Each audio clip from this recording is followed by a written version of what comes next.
자, 여러분들 이번 이야기 시청자 진수바리님께서 찾아와 주셨습니다. 진수바리님이 오늘 아주 섬뜩하게 만들어 주실 거예요. 어떤 이야기일지 같이 한번 만나보도록 할게요. 안녕하십니까. 진수바리. 진수바리님. 자, 진수바리님 오늘 무섭게 해주신다고 해주셨어요. 근데 그 말을 괜히 한 것 같아요. 아, 그런가요? 네. 네. 괜히 또 이렇게 제가 판 까니까 좀 예. 확 다가오죠, 뭔가. 하지만 진수바리님의 이야기는 항상 오싹했고요. 그리고 너무나 잘 전달되었습니다. 그러니까 걱정하지 마시고 예. 편안하게 들려주시길 바랄게요. 자, 그러면 알겠습니다. 진수바리님의 무서운 이야기 시작하도록 하겠습니다. 렛츠고! 길이십니다. 진수바리 갈게요.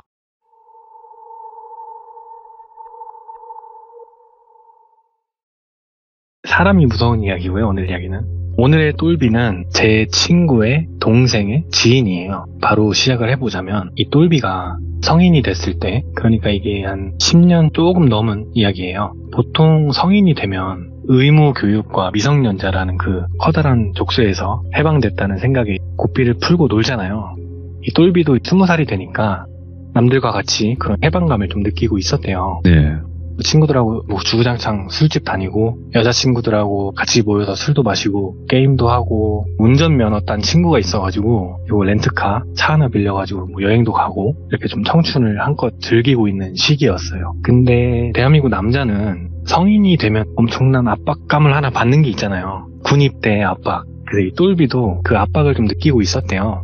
그러다가 어느 날 이 똘비가 군대 가기 전에 뭔가 기념적인 일을 하나 해봐야겠다 뭐 이런 생각이 들었대요. 그래서 뭘 해보면 좋을까 이렇게 고민하다가 그 국토종주라고 하죠. 코스는 그냥 직진으로 쭉 부산까지 그거를 한번 해봐야겠다 이런 생각이 들더래요.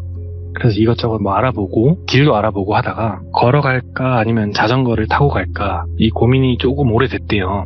그러다가 걷는 건 조금 무리일 것 같고 자전거를 타고 가보자 해가지고 그때부터 자전거를 좀 알아보고 30-40만 원 막 이렇게 들여가지고 자전거랑 뭐 장비랑 뭐 이것저것 사가지고 갈 준비를 한 거죠. 부모님한테도 말씀을 드리고 그래가지고 지원을 좀 받았대요. 금전적인 지원을. 그래서 시간이 지나고 국토종주를 하는 날이 다가옵니다. 똘비가 출발을 하는데 출발은 파주, 임진강 길을 따라서 출발을 했대요. 그게 이제 한강하고 이어지니까 그래서 그 강 길을 따라서 출발을 쭉 한 거죠. 기간은 대충 한 일주일 정도 봤다고 하더라고요. 길을 따라서 쭉 가는데 생각보다 진짜 엄청 힘들더래요. 원래 자전거 타는 걸 좀 좋아해서 쉽게 본 게 있는데 이게 50km만 가도 진짜 죽을 것 같더래요. 근데 하루에 최소 한 80km 정도는 타줘야 일주일 시간을 좀 맞출 수 있어가지고 조금 빡세게 밟았다고 하더라고요. 첫날은 안양에서 자고 저녁 먹고 모텔방 잡고 그냥 냅다 잔 거죠. 그 다음날도 달리고 쭉 달렸대요.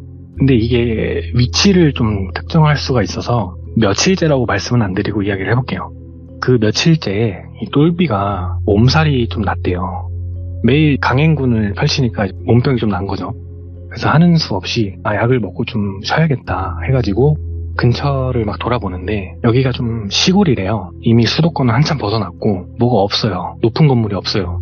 지도 앱으로 이렇게 막 찾아보다가 대충 좀 시내 같은 곳이 한 10km 정도만 가면 있더래요. 예.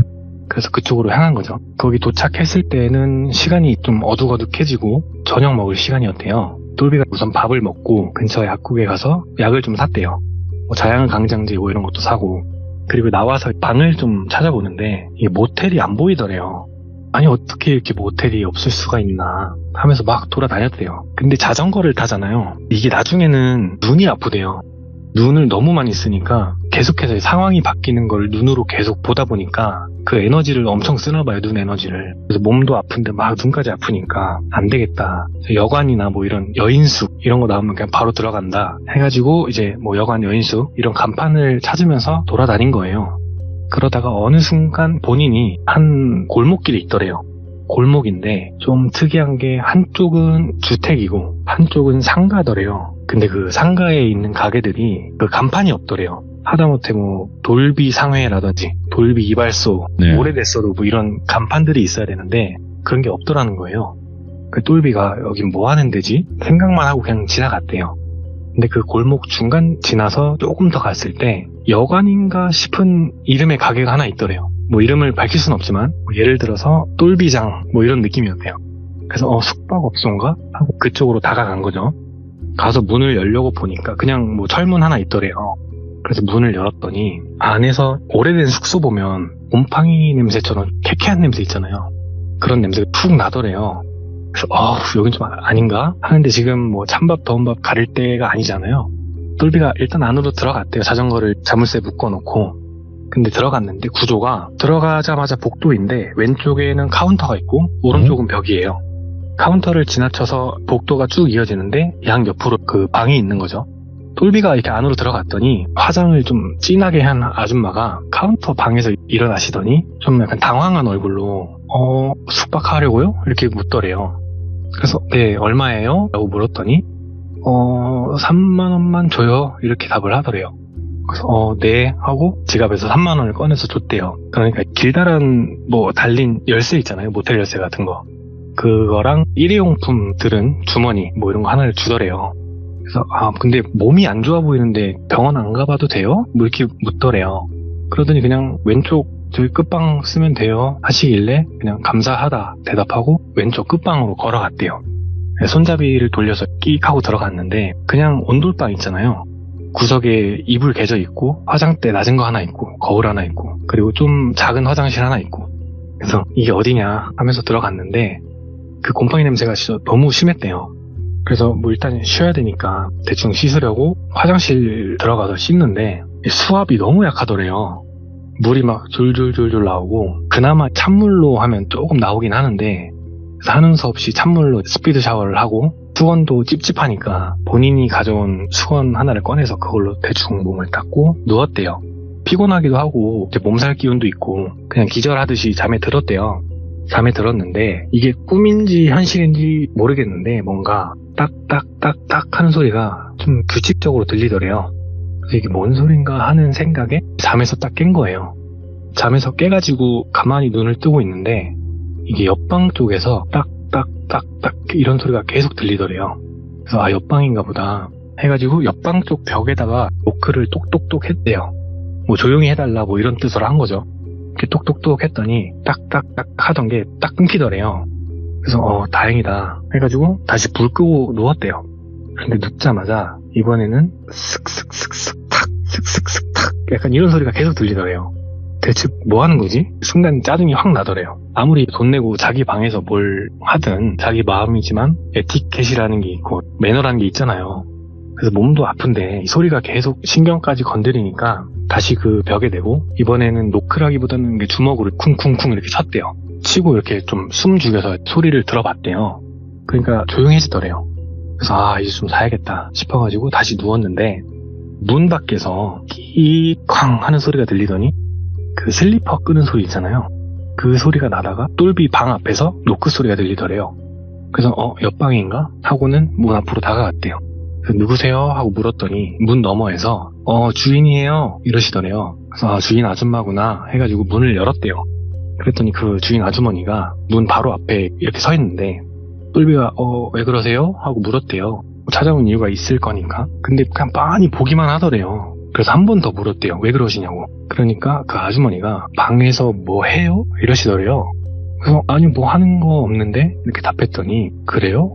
아니 그 이상한 소리가 카운터까지 나길래 뭐 하는 건가 싶어가지고 이러시더래요. 그래서 저도 좀 이상한 소리가 들려가지고 그런데 그거 여기 옆방 아닌가요? 이렇게 물었대요. 그러니까 여기 옆방? 여기는 아무도 없고 그냥 내가 창고로 쓰는 방인데 그러시더래요. 그래서 창고요? 이상하다 하면서 고개를 갸웃했대요. 그럼 이 방에 아무도 없는 거예요? 이렇게 물었더니 그쵸 창고에 뭐 누가 있겠어 이렇게 대답을 하시더래요. 근데 저도 그 이상한 소리 들었는데 이 창고방에서 나는 건 줄 알았다 이렇게 대답을 했더니 총각은 아니라는 거죠? 이렇게 묻더래요. 그래서 그렇다 대답을 하니까 깨워서 미안해요 하시더니 그냥 가시더래요. 그래서 그냥 그런가 보다 하고 다시 방에 들어와서 누웠대요. 근데 좀 갑자기 뜬금없이 하나 궁금한 게 생기더래요. 지금 방이 4개가 있는데 하나는 창고라니까 맞은편에 방이 2개가 남잖아요. 거기엔 손님이 있을까? 이런 좀 뜬금없는 생각이 들더래요. 근데 뭐 지금 궁금하다고 확인할 것도 아니고 확인해봐도 뭐 없을 것 같더래요. 이런 환경이. 하긴 이런데 누가 오겠어 하면서 담배 하나 피고 자려고 담배를 찾았는데 아까 전에 하나 남은 걸 핀 게 기억이 난 거예요. 그래서 사러 갈까 아니면 자고 내일 갈까. 시간을 봤더니 아직 12시는 안 됐고 편의점은 없어도 슈퍼마켓은 있겠지. 그래서 갈까? 잠깐 잤더니 그 몸살 기운도 좀 내려앉았더래요. 그러니까 담배도 피우고 싶고 나가자 해가지고 대충 옷을 입고 지갑을 챙겨서 밖으로 나가려고 그 문 손잡이를 잡고 쓱 열었는데 그 주인 아주머니 있잖아요. 그 아주머니가 카운터가 아니고 그 좁은 복도에다가 의자를 갖다 놓고 거기 앉아있더라는 거예요.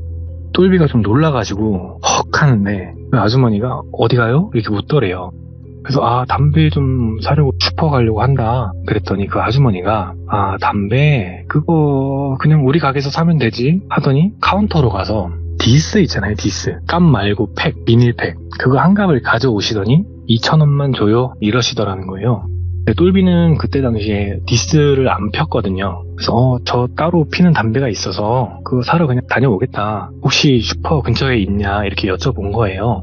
그랬더니 그 아주머니가 슈퍼는 저기 시내 나가야 있는데 지금 시간도 늦었고 지금 가면 닫았지 이러시더래요. 그리고는 그냥 급한 대로 이거 피고 내일 나가면서 따로 사서 펴요 이러시더래요. 그래서 그냥 하는 수 없이 그 2,000원을 드리고 디스를 샀대요. 건물 밖으로 나가서 피려고 입구 쪽으로 가는데 총각 이렇게 부르시더래요. 그래서 네? 이렇게 답했더니 그냥 방에서 피지 뭘 나가 몸도 안 좋아 보이는구만 이렇게 말을 하더라는 거예요. 그때부터는 진짜 조금 이상했대요. 뭐야? 아니라고 그냥 밖에 나가서 태우고 싶다고 자전거 자물쇠도 한번 봐야 되고 그렇게 얘기를 했더니 뭐 알았어요 이렇게 대답을 하더래요. 그래서 그냥 아닌가 생각하면서 그냥 밖으로 나갔대요. 자전거 옆에 쪼그려 앉아가지고 그 디스 담배를 태우는데 좀 뭔가 기분이나 느낌이나 좀 이상하더래요. 굳이 방에서 피라고 권유하는 여관 사장이 세상에 있을까 싶기도 하고 창고에서 소리가 난 게 맞는 것 같은데 본인한테 온 것도 이상하고 심지어 그 좁은 복도에서 본인 방 쪽을 보고 앉아 있었거든요. 그래서 뭔가 이상하다 하면서 그냥 담배만 좀 폈대요. 근데 이제 생각을 해보니까 지금 핸드폰도 있고 지갑도 있고 자전거도 있고 방에 남겨둔 거는 옷가지나 세면 도구든 가방이 다예요. 사실 중요한 건 본인한테 다 있는 거죠. 찝찝한데 그냥 딴 데 갈까? 이런 생각을 했대요. 그러다가 그래도 뭔 일 있겠어? 21세기 대한민국에서 뭔 일이 나겠냐 생각을 하고 잠깐 바람 좀 쐬다가 다시 들어갔대요. 들어갔더니 그 주인 아주머니는 카운터에 앉아있고 총각 쉬어요 이러시더래요. 그래서 네 이렇게 대답하고 방으로 향하는데 그 창고라고 했던 방문 앞에 딱 섰대요.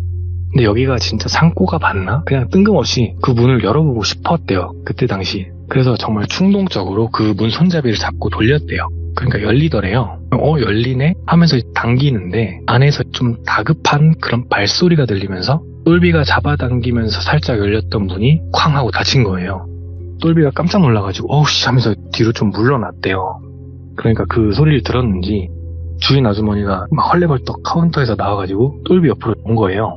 그래서 총각 이렇게 부르시길래 그래서 이거 제 방인 줄 알고 착각했다고 깜빡했다고 대답을 했더니 아니라고 여기 창고라고 하지 않았냐고 빨리 들어가라 하면서 아주머니가 창고문 앞에 자리를 잡고 똘비를 이제 방 쪽으로 이렇게 밀어 넣더래요. 똘비도 그냥 방으로 들어왔죠. 그래서 이거 뭐지? 분명 창고에 사람 없다고 했는데 분명 안에 사람이 있잖아요 지금. 뭐지? 이런 생각을 하니까 더 찝찝하더래요. 그래서 이거 나가야 돼 말아야 돼 하는데 사실 그때까지만 해도 그냥 찝찝함 그게 다였대요. 무섭다거나 뭐 위협을 느낀다거나 뭐 그런 느낌은 아니었고 그냥 찝찝한 정도였대요. 피곤하기도 하고 그냥 몸도 안 좋고 그냥 잠이나 빨리 자고 아침 일찍 나가야겠다 싶어가지고 문을 잠그고 다시 잠에 든 거죠. 한 1시간 정도 이렇게 자고 있는데 갑자기 문에서 노크 소리가 나더래요. 깜짝 놀라면서 깨가지고 문 앞으로 다가갔대요. 그래서 누구세요? 하고 말을 했더니 앞방인데 잠깐 문 좀 열어봐요 이러더래요. 그래서 앞방에 사람이 있었나? 하고 문을 열었대요. 그랬더니 한 50대 초반 정도로 보이는 한 아저씨가 짜증스러운 얼굴로 아니 도대체 뭐 해요? 이러시더래요. 그래서 뭘 해요? 저 자고 있었는데? 이렇게 답을 했더니 아니 자꾸 막 비닐 막 바스락거리고 막 탁탁탁 소리 나고 본인 아니에요? 여기 옆은 뭐 창고라더만 이러시더라는 거예요. 그래서 나 아니다고 진짜 잠자고 있었다고 대답을 했대요. 그러니까 그 아저씨가 그럼 그 소리 못 들었어요? 이렇게 묻더래요. 그래서 아까 전에는 들어서 깼는데 지금은 자느라 못 들었다 이렇게 답을 했더니 아씨 일찍 일어나야 되는데 미치겠네 정말 말면서 혼잣말을 하더래요. 근데 그때 그 주인 아주머니가 또 카운터에서 나오시더래요. 그래서 무슨 일이냐고 물으니까 그 아저씨가 아니 반대편에서 계속 이상한 소리 들려가지고 잠도 못 자고 미치겠다고 그래서 나와본 거라고 말을 하니까 아주머니가 지금 옆 건물에서 나는 소린 것 같다. 내가 한번 가보겠다. 이렇게 말을 하더래요. 그래서 알겠다. 주의시키라고 이렇게 얘기를 하고는 그 아저씨는 그냥 짜증스럽게 방에 돌아가더래요. 앞방에. 주인 아주머니는 총각도 와서 자고 내가 갔다 와볼게 이렇게 얘기를 하고는 가더래요. 그래서 그냥 뭐 소리가 또 났나 보다 생각하고 방으로 들어간 거죠. 똘비도. 또 이제 누워서 잠에 들락말락 하는데 그때 옆방에서 방금 전에 아저씨가 말했던 그 비닐 바스락거리는 소리 있잖아요. 그 소리가 좀 크게 나더래요. 그래서 옆방 맞네 이런 좀 확신이 들더래요. 왜냐면 이게 누가 들어도 그냥 옆방에서 나는 소리더래요. 뭐 옆 건물은 절대 아니고. 그래서 똘비가 안 되겠다 싶어가지고 그냥 문 벌컥 열고 나가서 옆방 문을 벌컥 열었대요. 근데 잠겨 있더래요. 그래서 똘비가 노크를 했대요. 근데 똑똑똑 하는 게 아니고 이제 쿵쿵쿵 하는 거죠. 그러니까 주인 아주머니가 또 나오더래요. 총각 왜 그러냐고.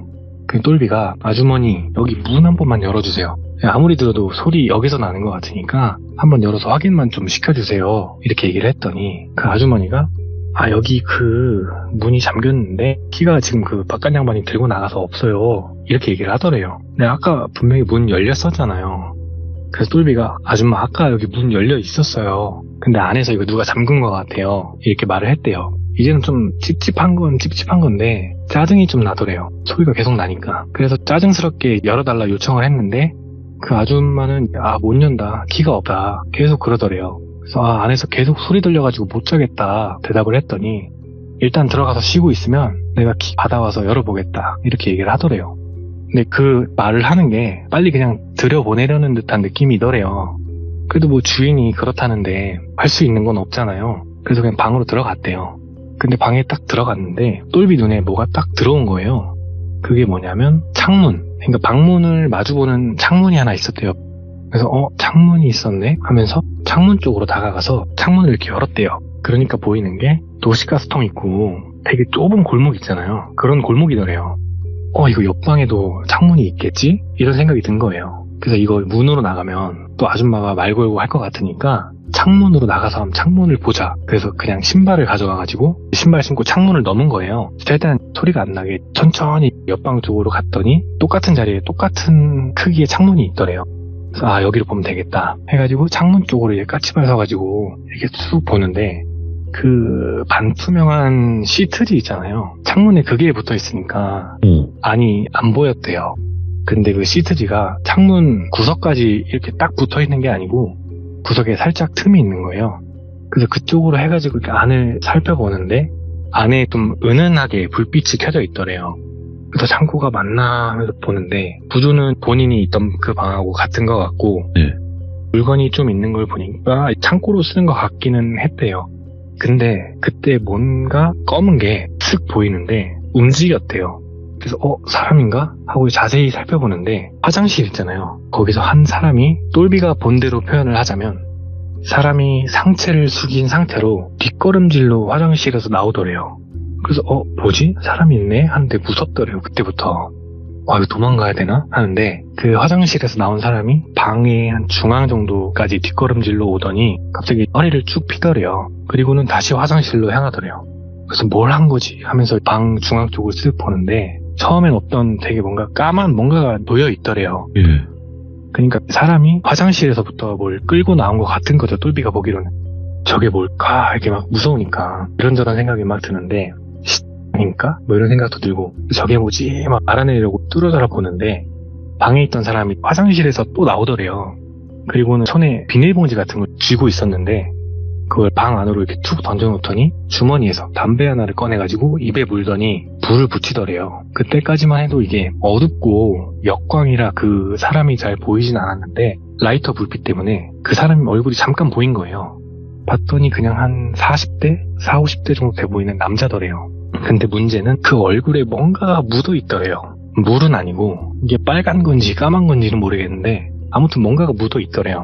아, 저거 피인가? 피면 어떡하지? 지금이라도 도망갈까? 이런 생각을 하는데 그 남자가 순식간에 창문 앞으로 다가오더니 창문을 훅 열더래요.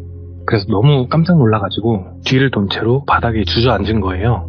그 남자가 몸을 조금만 밖으로 내밀면 보이는 거예요. 근데 그냥 말없이 담배만 이렇게 피더래요. 그래서 안 걸렸나? 못 봤나? 하는데 갑자기 오른팔이 미친 듯이 따갑더래요. 그래서 하면서 봤더니 그 담배 뽕 있잖아요. 그게 팔에 떨어진 거예요. 아, 네. 당연히 너무 놀라가지고 이제 움직이는 바람에 소리가 나가지고 그 남자하고 눈이 딱 마주친 거예요. 근데 그 남자도 너무 놀랐는지 벙찐 표정으로 똘비를 내려다 보더래요. 그래서 순간 그냥 멍해진 거죠, 둘 다. 먼저 행동을 한 건 똘비였대요. 바로 창문을 닫아버리고 골목 밖으로 막 뛰어가는데 뒤에서 창문 열리는 소리가 들렸고 사람이 뛰어내리는 소리, 그리고 달려오는 소리, 그 소리가 들리더래요. 너무 무서운데 그 짧은 골목이 길게 느껴지는 거예요. 막 우악 하면서 뛰는데 그 남자가 점점 가까워지는 그런 느낌이 들더니 결국에 순식간에 잡힌 거예요. 근데 잡힌 게 한 팔로는 몸을 잡히고 한 팔로는 얼굴을 잡혔대요. 소리 못 지르게 입을 막은 거죠. 그리고 뒤를 딱 돌리더니 손을 떼고는 검지손가락으로 입으로 가져가더래요. 그 남자가 쉿 하는데 똘비가 이게 무슨 상황인가 머리를 막 굴렸대요. 근데 뭐 지금 굉장히 위험하다라는 거 말고는 모르겠더래요. 너무 무서우니까 막 온몸이 떨리는데 그 남자가 한숨을 푹 쉬더니 뭔가 오해가 있는 것 같은데 아저씨 경찰이야 하면서 경찰 신분증을 보여주더래요. 와, 예. 아, 경찰이구나 생각이 드니까 좀 안도감이 들더래요. 그래서 똘비가 사실 그 방에서 이상한 소리가 들려가지고 궁금해서 봤다고, 죄송하다고 이렇게 대답을 했대요. 그 아저씨가 그랬구나 그러더니 다 끝났으니까 들어가서 자면 돼 이렇게 답을 하더래요. 네. 그래서 알겠다 답을 하고 돌아갔대요, 방으로. 근데 창문으로 넘어왔으니까 그냥 창문으로 들어갔대요. 그래서 창문을 아예 잠그고 신발 정리하고 누웠대요. 근데 든 생각이 경찰이 그 창고에서 얼굴이랑 옷에 피 같은 걸 묻혀가면서 뭘 한 걸까 이런 생각이 들더래요. 이상하지. 예. 정말 뭐지? 그런 생각을 좀 했대요. 그래도 뭐 경찰인데 에이 설마 하면서 잠을 좀 청한 거죠. 이젠 진짜 좀 자야겠다. 근데 아무리 자려고 해도 잠이 안 오더래요. 그냥 눈 감고 계속 누워있는 거예요. 10분, 30분, 1시간. 이제는 새벽이에요. 내일도 달리려면 좀 충분히 자야 되는데 이런 생각으로 좀 억지로 자려고 노력을 좀 하고 있는데 얼마나 지났는지도 모르겠대요. 느낌으로는 한 2시간 정도 지난 것 같은데 갑자기 좀 휑한 공기가 느껴졌대요. 그래서 뭐지? 하고 눈을 살짝 떴는데 똘비 앞에 누군가가 똘비를 향해서 다가오고 있더래요. 양손에는 뭔가 큼지막한 뭔가를 들고 있더라는 거예요. 그래서 똘비가 너무 놀라가지고 으악 소리를 지르면서 상체를 벌떡 일으켜서 뒤로 기어가듯이 간 거예요. 그러니까 창문 있는 벽 쪽에 붙은 거예요. 그리고 이 지금 누군가 하고 그 사람 얼굴을 이렇게 빤히 보는데 그 경찰 아저씨인 거예요. 그래서 아저씨 뭐예요? 이렇게 물었더니 귀찮게 진짜 이러더니 휙 달려와가지고 똘비 얼굴에 손에 들고 있던 큼지막한 베개로 얼굴을 누르더래요. 똘비가 막 발버둥을 치는데 이게 힘이 안 들어가더래요. 숨을 못 쉬겠으니까 아예 그냥 힘이 안 들어가더라는 거예요.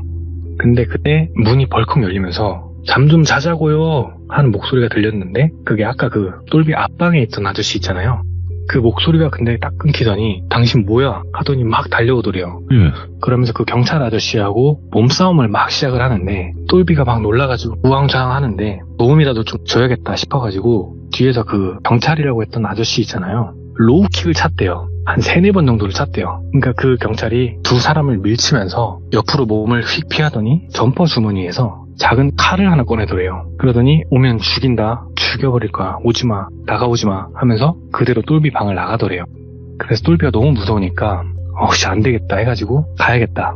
그래서 일단 그 앞방 아저씨한테 감사하다고 인사를 했대요. 그러니까 그 아저씨가 괜찮냐고, 나는 지금 신고하러 갈 거니까 지금 빨리 가라고 이렇게 얘기를 하더래요. 똘비가 바로 짐을 챙기고 창문을 열고 창문 쪽으로 나갔대요. 그 아줌마가 이상해서 도저히 그 문 쪽으로는 못 나가겠더래요. 그래서 골목길로 가서 자전거 세워둔 거기를 이제 돌아서 간 거죠. 그래서 자물쇠를 풀고 허겁지겁 출발을 한 거예요. 시간이 좀 지나고 동이 트고 아침이 되니까 이제야 정신이 들더래요. 너무 정신없이 달린 거예요. 그래서 똘비가 잠깐 멈추고 근처에 보이는 이제 카페에 들어갔대요. 들어가서 커피를 마시면서 좀 생각을 해보니까 더 이상 가는 건 좀 무리다. 이건 좀 아닌 것 같다. 뭐 부산이 가까우면은 가볼 수야 있겠는데 아직 한참 남았고 못 가겠다 이런 생각이 들더래요. 그래서 돌아가야겠다 해서 부산 방향이 아니고 이제 파주 방향으로 자전거 머리를 돌린 거죠. 오. 그래서 한 3-4시간 정도 가니까 본인이 전날 그 저녁을 먹었던 그 시내가 나오더래요. 근데 이게 궁금하잖아요. 어떻게 됐을지. 지금 해도 중천이고 무슨 일 당하진 않겠지. 그리고 뭐 얼핏 하면 자전거 타고 튀면 되잖아요. 그런 생각으로 본인이 묵었던 그 똘비장으로 향하게 된 거예요. 오. 똘비장이 있는 골목으로 들어가서 천천히 그 앞을 지나가는데 똘비장 문이 열려있더래요. 철문이. 그래서 뭐지? 하면서 안을 쓱 보는데 예. 복도가 보이잖아요. 바닥에 시뻘건 피가 바닥에 막 묻어있더래요. 막 소름이 돋고 무서우니까 그냥 지나쳐서 그 골목을 나왔대요. 예. 골목을 나왔더니 오른쪽에 슈퍼마켓이 하나 있었는데 본인은 몰랐던 거예요. 여기 슈퍼 있는지. 근데 그 주인 아줌마가 시내에 있다 그랬잖아요. 슈퍼가. 왜 거짓말을 한 거지? 생각을 하다가 그냥 뭐 마실 거 하나 사러 슈퍼를 들어갔대요. 그러면서 들어간 김에 슈퍼 사장님한테 여쭤봤대요. 혹시 여기 뒤에 똘비장 본 일이 있냐고 아시냐 그랬더니 그 사장님께서 하시는 말씀이 이거를 정리를 해서 말씀을 드려볼게요. 우선 그 경찰 아저씨는 실제로 경찰이었는데 오래전에 잘렸대요. 경찰에서. 뇌물수수인지 뭔지는 모르겠는데 무슨 부패 경찰이었대요. 그리고 그 주인 아줌마는 그 똘비장의 주인이 아니래요. 그 똘비장의 주인은 경찰 아저씨인 거예요. 아저씨하고 그 부인이 똘비장의 주인인데 그 아저씨가 바람이 난 거죠. 쉽게 말해서. 그래서 계속 도장 찍어달라고 요청을 했대요. 아저씨가. 근데 하도 안 찍어주니까 몰래 도장 찍으려고 부인이 자고 있던 똘비장 카운터 방으로 들어갔다가 걸려서 좀 싸움이 났대요. 그게 일주일 전이라고 얘기를 하시더래요. 그러다가 어제 다시 나타나서 그 아저씨가 부인을 이렇게 안 좋게 하고 그 카운터 옆방, 똘비 옆방에서 시신 처리를 한 거예요. 근데 그 바람난 아줌마가 카운터에 있던 그 아줌마인 거예요. 그 아줌마한테 카운터를 맡겨놓은 건데 여기서 제가 들었던 의문이 그 아줌마가 손님을 2명이나 받아버렸잖아요. 그래서 똘비하고 건너편 방 아저씨가 있었고 그 둘이 있었기 때문에 그 현장을 볼 수 있었고 막을 수 있었잖아요. 실제로 이 아줌마가 똘비가 그 창고방에 접근 못하게 좀 티나게 행동을 했는데 그러면 창고에서 뭘 하는지 알았을 건데 그냥 방 없다고 하면 될 걸 굳이 손님을 받은 게 좀 의문이기는 해요. 아무튼 이 똘비가 창문으로 봤던 게 해체를 해서 그걸 조금씩 옮기려고 하는 그런 상황이었던 거예요. 예. 그러다 똘비한테 걸려서 경찰이라고 안심을 시키고 똘비까지 죽이려고 했던 거죠. 실제로 진짜 죽는구나 싶었대요. 그 공기가 안 들어오니까. 아무튼 결국에 그 건너방 아저씨가 신고를 해서 결국에 그 전 경찰 아저씨하고 바람난 아줌마를 결국엔 잡았대요. 미쳤다. 거의 바로 잡았다고 하더라고요. 와. 근데 이 얘기를 매체에서 보신 분 아마 없을 거라고 생각을 해요. 제가 듣기로는 시골이나 이런 지역이 예. 지방 지역이 굉장히 폐쇄적이어서 밖으로 못 나가게 한대요. 이야기를. 그럴 수 있어. 예. 그래서 그 시골 안에서 뭐 사건이라던가 이런 좀 범죄 행위가 많이 있는데 보도가 거의 안 된다고 하더라고요. 그게. 그래서 알려지지 않은 이유는 아마 그런 거지 않을까. 그렇다면 얼마나 이런 일들이 많이 일어나고 있을까. 우리가 모르는 일들이 그죠? 네. 진짜로 귀신보다 사람이 무섭다는 게 이런 거지 않을까 싶은 이야기가 있어서 가져와 봤습니다. 야, 이건 뭐 단편으로 뭐 영상 만들어도 어마무시할 것 같은데? 저한테 선포를 하셨거든요, 진수바리. 이런 이야기 무서울 거예요. 딱. 네. 역시 그 말, 틀린 말 하나도 없었습니다. 아, 재밌었다면 다행입니다. 와, 손에 땀이 났어요, 지금. 지금 아마 다른 분들도 땀 났을 거예요. 근데 이게 좀 되게 무섭더라고요. 진짜 사람이 그렇죠. 어떻게 네. 그럴 수가 있는지. 맞죠. 야, 진짜로 오늘 진수바리님께서 해주신 이야기가 일단 머릿속에는 영상화가 됐어요. 그러니까 그림 사파화가 된 게 아니라 네. 영상으로 그려져서 와, 뭐 도대체 누가 나쁜 사람이고 누가 진짜야 막 이런 느낌으로다가 너무 잘 들었습니다. 아무튼 오늘 이야기 이렇게 들려주셔서 너무 감사드리고 네. 항상 사랑한다는 말 전달드리고 싶네요. 네, 저도 마찬가지입니다. 네, 아유 너무 감사드립니다. 고맙습니다. 네, 들어주셔서 감사합니다. 네. 네. 자, 이번 이야기는 시청자 진수바리님께서 찾아오셨습니다. 진수바리님은 목소리가 굉장히 좋고 부드러운 남자죠. 바로 만나보도록 할게요. 여보세요? 진수바리님. 네, 안녕하세요. 오늘도 역시 부드럽네요. 아, 목소리 좋다 하니까 좋게 내야 될 것 같다. 괜히 막. 안녕하세요. 네. 아, 그런가요? 뭐 이렇게 해야 될 것 같은. 네, 약간 그런 게 없지 않아 있는 것 같습니다. 원래 그렇게 해야 돼요, 방송은. 네, 맞습니다. 자, 오늘 진수마리님께서 이렇게 와주셨는데, 오늘 해주실 이야기 어떤 이야기가 될까요? 오늘은 좀 제 부전공이 될 것 같은데, 부전공? 예. 영에 관련된. 좋다. 바로 그러면 귀신을 만나러 가보도록 하겠습니다. 렛츠가! 길이십니다. 진수마리예요.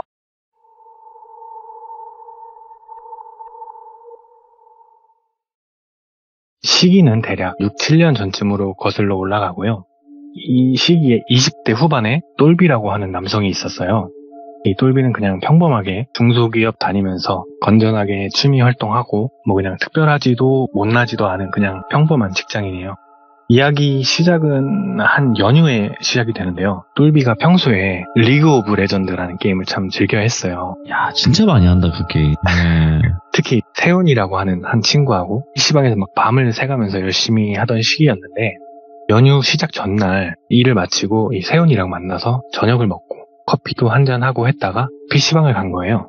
PC방에서 평소와 같이 롤을 하고 있는데, 그날은 새벽 5시까지 하고 다음날 또 만나가지고 또 롤을 한 5시까지 하고, 이런 황금 같은 연휴를 그냥 싹 날린 거예요, 게임으로. 그러다가 연휴가 한 이틀 남았는데 PC방에서 주구장창 게임만 하는 게 아니고 밥도 먹고 뭐 인터넷도 보고 유튜브도 보고 하잖아요. 세훈이가 라면을 먹으면서 인터넷을 보다가 똘비한테 이렇게 얘기를 하더래요.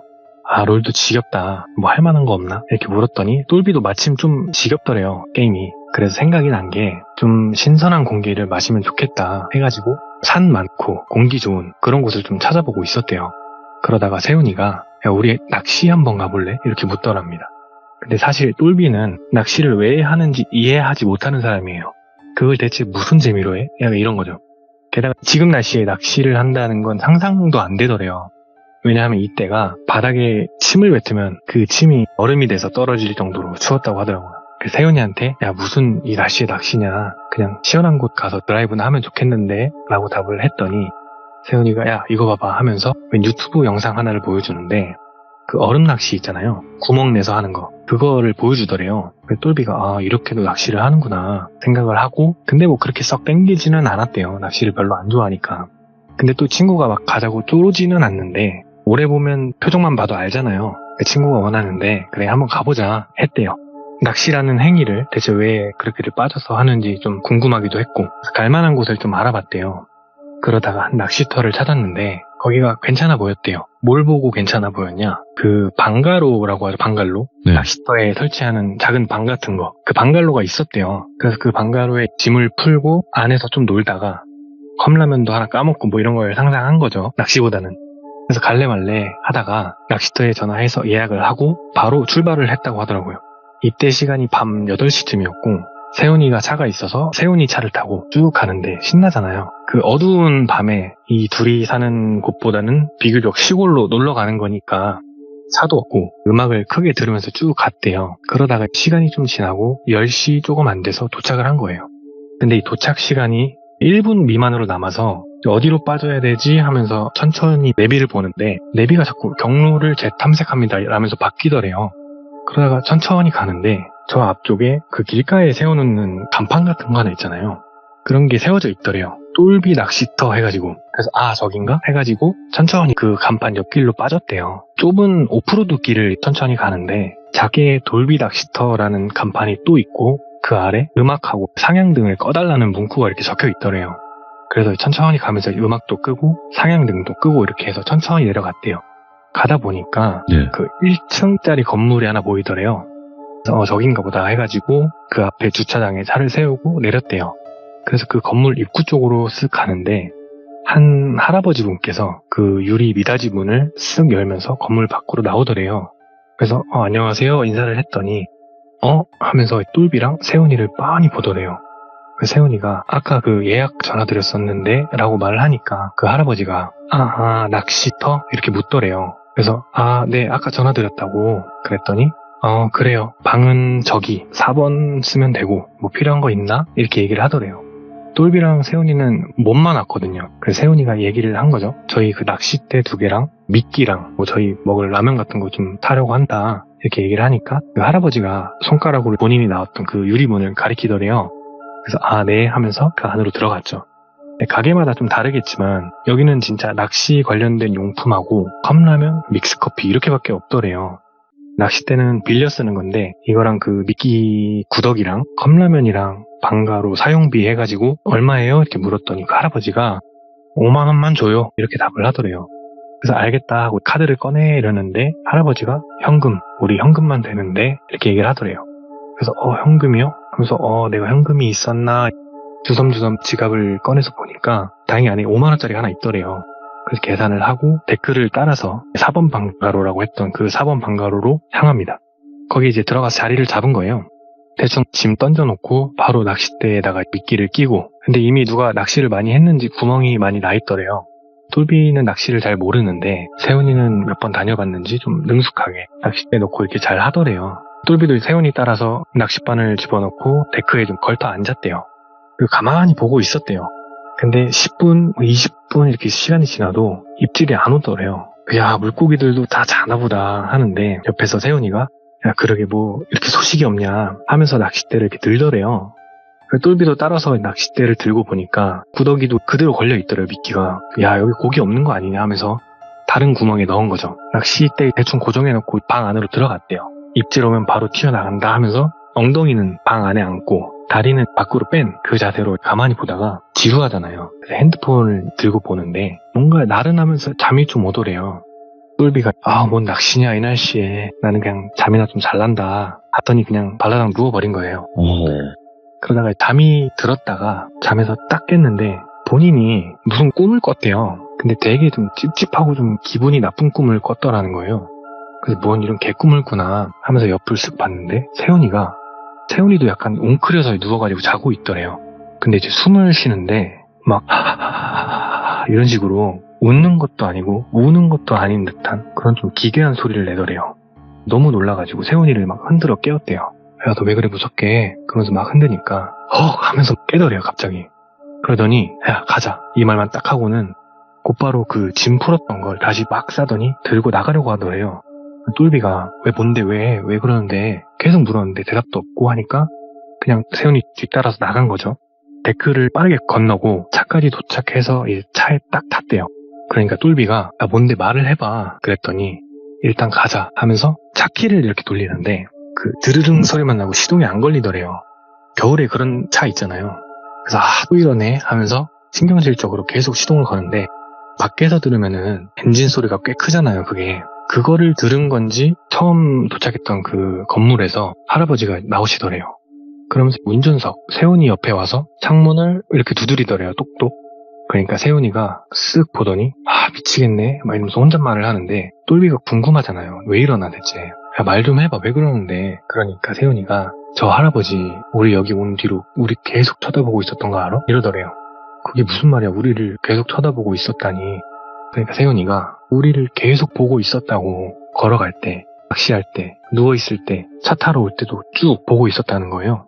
똘비가 그러고 보니까 그 할아버지가 있던 건물하고 본인들이 있던 그 4번 방갈로하고 물을 사이에 두고 딱 마주보고 있더래요. 그래서 야 근데 거리가 있는데 저게 보여? 이렇게 물었더니 세훈이가 보여 대답을 하는데 그때 또 똑똑 노크를 하더래요. 똘비가 저희 갈 거예요 이렇게 대답을 했대요. 그러더니 그 할아버지 입가가 쓱 올라가면서 살짝 미소를 짓더래요.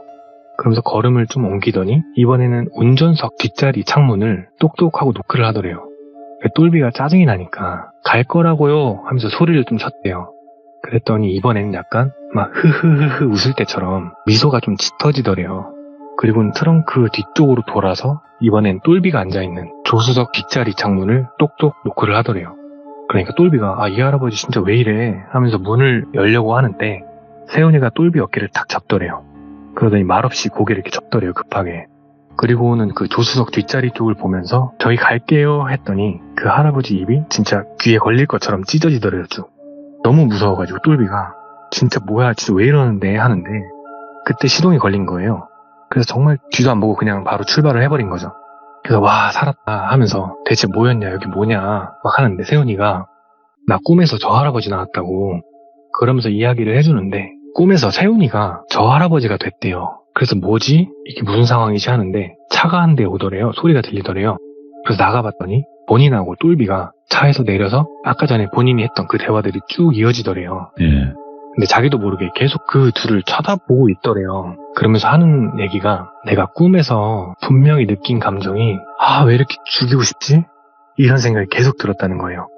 본인하고 똘비를 보면서. 그러면서 저 멀리 있는 그 둘을 보는데 막 흐흐흐흐 하면서 웃음이 저절로 나더라는 거예요. 그때 똘비가 이제 흔들어서 딱 깨운 거예요.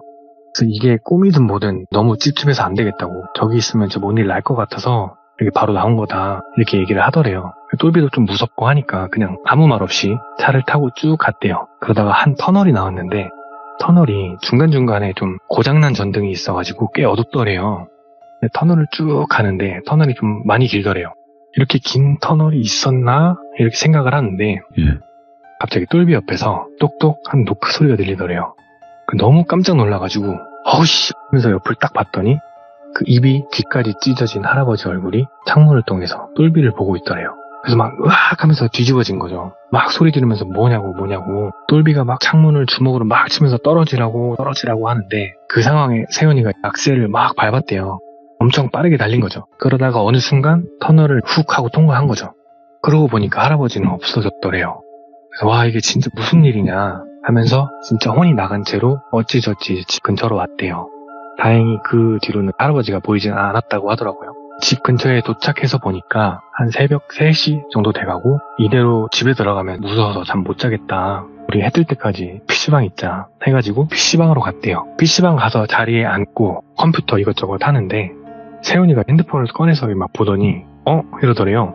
그 똘비가 옆을 쓱 봤더니 세훈이가 야 이거 봐봐 하면서 폰을 보여주는데 그 우리 핸드폰 껐다가 키거나 비행기 타거나 했을 때 다시 키면 그동안 뭐 밀려있던 전화나 문자들 알림이 딱 뜨잖아요. 그런 것처럼 세훈이 핸드폰이 막 울리더래요. 그래서 뭔가 하고 봤더니 문자 뭐 3-4통, 뭐 전화 뭐 3-4통 이렇게 와 있더래요. 부재중. 그래서 문자를 먼저 봤더니 몇 시 도착하시나요? 언제쯤 도착하실까요? 오고 계신가요? 연락 부탁드립니다. 이렇게 4개가 와서 보니까 본인이 그 전화에서 예약했던 낚시터더래요. 그래서 뭐지? 하면서 봤더니 부재중 전화도 이 번호인 거예요. 전화해볼까? 그러니까 똘비가 해보라고. 그래서 스피커폰으로 해가지고 전화를 한 거예요. 그랬더니 처음에 전화했을 때, 예약했을 때 받았던 그 아주머니더래요. 그래서 여보세요?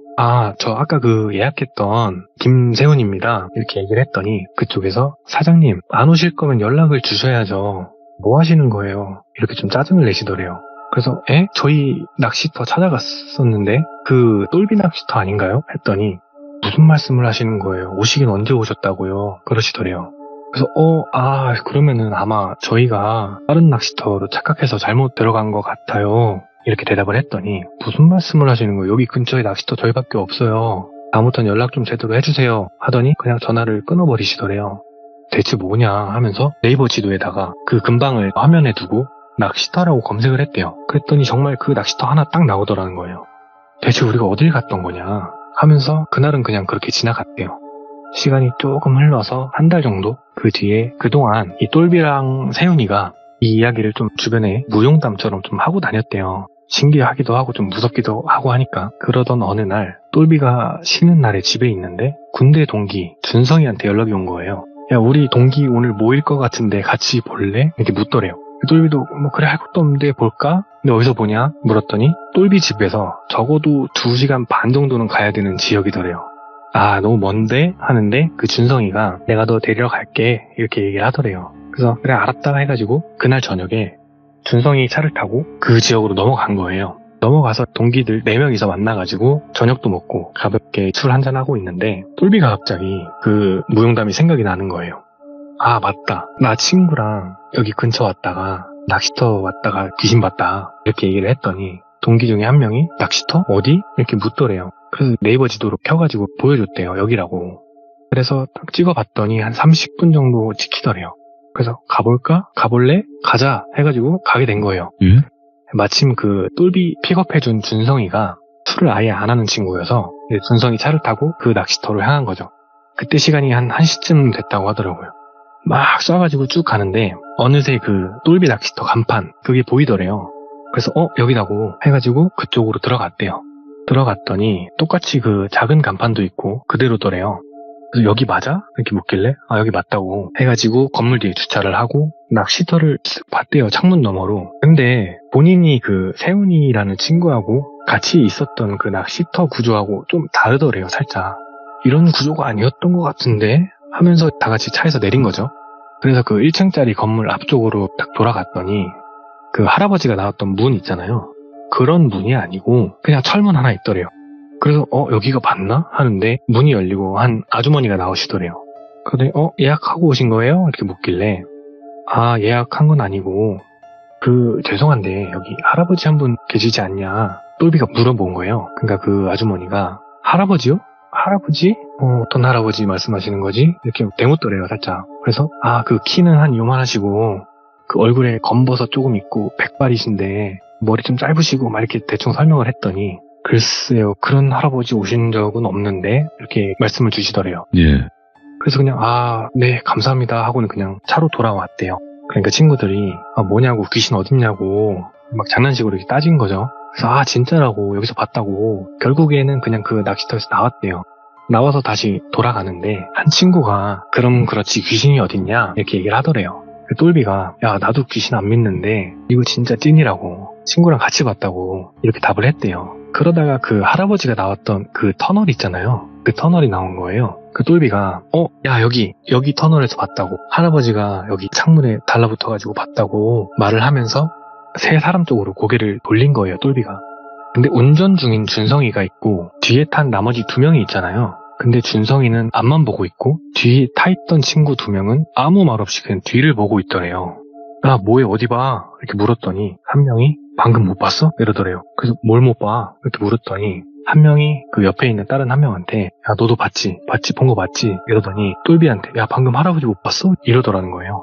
그래서 그게 무슨 말인가 들어봤더니 터널 입구 보면, 정면에서 보면 아치형으로 이렇게 돼 있잖아요. 터널 입구 위랑 양 옆을 보면 풀이나 나무들 자라있고 심한 곳은 정말 완전 산같이 이렇게 돼 있잖아요. 근데 그 터널 옆부분 산 나무들이 있는 쪽에서 그 할아버지가 뛰어서 내려왔다는 거예요. 입이 찢어진 상태로. 그래서 야, 준성아, 너는 못 봤냐? 이렇게 물었더니 준성이는 아무 말도 안 하더래요. 그래서 야, 준성아 불러도 대답을 안 하는 거예요. 그 똘비가 야, 왜 이래? 하면서 준성이 얼굴을 보는데 완전히 겁에 질려서 혼이 나간 듯한 표정 있잖아요. 그런 표정이더래요. 그래서 똘비가 준성이 어깨를 이렇게 툭툭 쳤대요. 야, 왜 그래? 그러니까 준성이가 화들짝 놀라더니 뒤를 이렇게 쓱 보더래요. 그리고 다시 앞으로 고개를 돌리면서 너네 못 봤어? 이렇게 묻더래요. 뭐를? 이렇게 물으니까 와, 이거 나만 본 건가? 야, 방금 어떤 할아버지 너네 둘 사이에 앉아 있었잖아 이러더래요. 그 할아버지가 4명이네? 둘이었는데 근데 그 새끼가 어디 갔지? 이렇게 말을 했다고 하는 거예요. 너무 무서워가지고 그 뒤로 그냥 4명이 아무 말도 없이 그냥 다시 돌아온 거예요. 원래 있던 지역으로. 그래서 준성이한테 물어봤대요. 야, 그 할아버지 본 거 맞냐고 네가. 나 룸미러로 보는데 눈 마주쳤다고. 근데 눈 마주치자마자 그 할아버지가 하는 말이 이 새끼 아니었는데? 그 새끼 어디 갔지? 계속 이런 말을 하면서 그 4명의 얼굴을 계속 봤다는 거예요. 근데 터널 나오면서 그 할아버지가 있었다는 그 느낌 자체가 사라지면서 그냥 넷이 아무런 말 없이 그냥 돌아온 거예요. 그래서 도착해서 그 2명 친구들 내려주고 준성이 차를 타고 다시 집으로 올라온 거예요. 정말 꼭 필요한 말 말고는 거의 말을 안 했대요. 도착해서 잠을 자고 다음날 일어났는데 세훈이한테 연락이 와 있더래요. 커피 한잔 하자고. 그래서 알겠다 연락하고 대충 씻고 준비해서 나갔죠. 세훈이를 만나서 커피를 마시는데 그 어제 있었던 그 일을 이야기하려고 했는데 세훈이가 대뜸 야, 한 달 전에 그 낚시터 있잖아 이렇게 얘기를 꺼내더래요. 그래서 한번 들어보자 해가지고 대답을 했더니 내가 얼마 전에 지방에 일이 있어가지고 그 근방에 갔다가 너무 신경 쓰여가지고 그 낚시터를 한번 갔었거든. 그러더니 근데 그 할아버지 없더라고. 근데 터널에서 그 할아버지 또 봤어 이러더래요. 또 그 터널에서 달려와가지고 막 차 문 두드리고 했다는 거예요. 그 뒤로도 계속 꿈에 나오고 계속 눈에 보이고 이러더래요. 그래서 이거 진짜 뭔가 있다 해가지고 우리 무당 한번 찾아가 보자. 사실 이 둘이 원래는 이런 무속이라던가 좀 영가 이런 걸 절대 안 믿는 그런 친구들이에요. 근데 본인들이 직접 봤으니까 무당도 어느 정도는 믿을 수 있지 않을까? 라는 생각으로 당집을 찾아갔대요. 그것도 검색해서 어느 지역에서 방귀 꽤나 낀다는 그런 당집을 찾아간 거예요. 근데 좀 듣고 놀란 게 둘이 당집을 딱 들어갔더니 아이고 이러시더래요. 그래서 엥? 하면서 그냥 앉았대요, 그 앞에. 그러니까 그 무당분이 하시는 말씀이 왜 왔는지는 대충 알 것 같네. 그러더니 근데 그게 뭘 자랑이라고 그렇게 떠들고 다니나? 이러시더래요. 그래서 우리가 그 무용담처럼 하고 다녔던 게 화가 냈나 보다 이렇게 생각을 하는데 무당분이 물이 많은 곳이고 짠내가 안 나는 거 보니까 강인가? 아니네, 물이 좀 더럽네 이러시면서 혼자 중얼중얼 하시더래요. 네. 그러더니 총각 너희 뭐 별로 할 건 없겠다, 그냥 시간 지나면 해결될 일 같아, 괜히 일 키워봐야 그냥 문제만 생겨 이러시더래요. 그래서 그냥 있으면 될까요? 이렇게 물어봤더니 그럼 무슨 일인지 자세히 얘기를 해달라고 요청을 하더래요, 무당이. 그래서 똘비랑 세훈이가 기억나는 대로 전부 다 얘기를 했대요. 이렇게 가만히 들으시다가 이러시더니 이야기를 다 듣고 너희가 뭐 아무것도 안 하겠다면 이야기를 해주고 불안해서 뭔가를 해야겠다 하면 말 안 해줄 거고 어떡할래? 이렇게 묻더래요.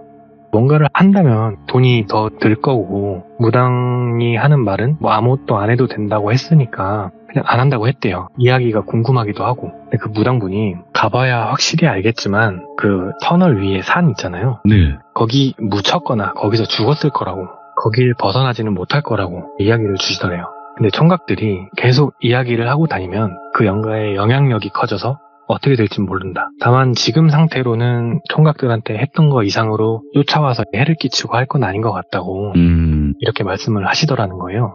그리고 추가로 웬만하면 뭐 최소 몇 년은 그 지역 가지 말고 만약에 통과를 해야 될 수도 있으니까 그러면 그 터널은 지나지 말라고 이렇게 말을 하더래요. 그 얘기를 듣고 당집을 나와서 둘이 이야기를 좀 했는데 앞으로 이 얘기 하고 다니지 말자고 둘이 합의를 본 거예요.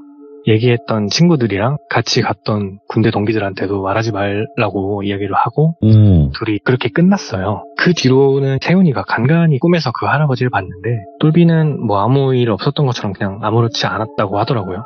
그러다가 몇 년 지났으니까 괜찮겠지 이렇게 돼서 이야기를 제가 전해 들을 수 있게 된 건데, 이야기는 좀 이렇게 허무하게 끝났는데 이 세훈이라는 친구가 꿈에서 몇 번 봤다고 했잖아요. 네.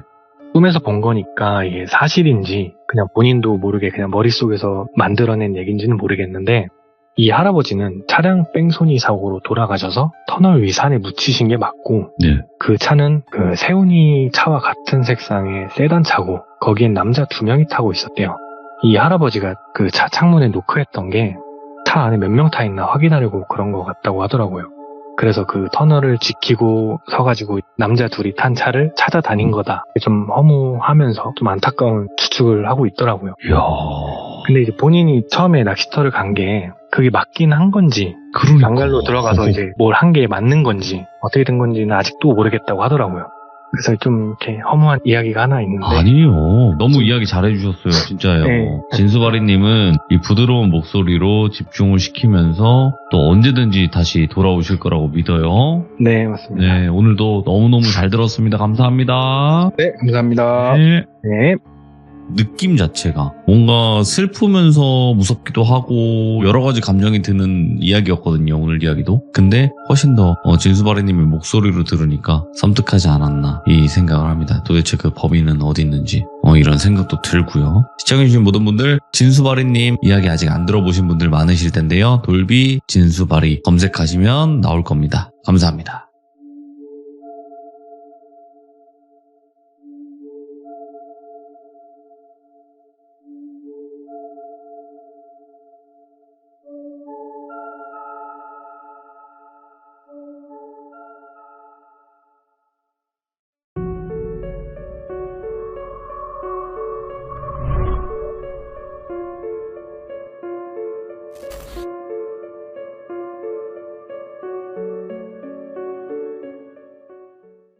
자, 여러분들 반갑습니다. 이번 이야기는 시청자 킹덕구님께서 시들무에 참여를 해주셨습니다. 오늘 킹덕구님이 들고 오신 이야기 바로 만나보도록 할게요. 네, 여보세요. 킹덕구님. 아, 네, 안녕하십니까. 아이고, 반갑습니다. 반갑습니다. 네, 저번에 또 섬뜩한 이야기들을 많이 해주셨어요. 아, 네. 네, 재밌게 오늘. 들어주셔가지고 제가 감사합니다. 근데 오늘 또 찾아오신 이유가 있을 거예요, 분명히. 오늘 또 이야기를 하나 전달해드리려고 어허. 참여를 하게 됐습니다. 도대체 어떤 이야기일지는 우리 시청자분들께 바로 한번 전달을 해드려야 되겠죠? 네, 네, 바로 출발을 해보도록 하겠습니다. 렛츠고! 길이십니다. 킹덕구예요.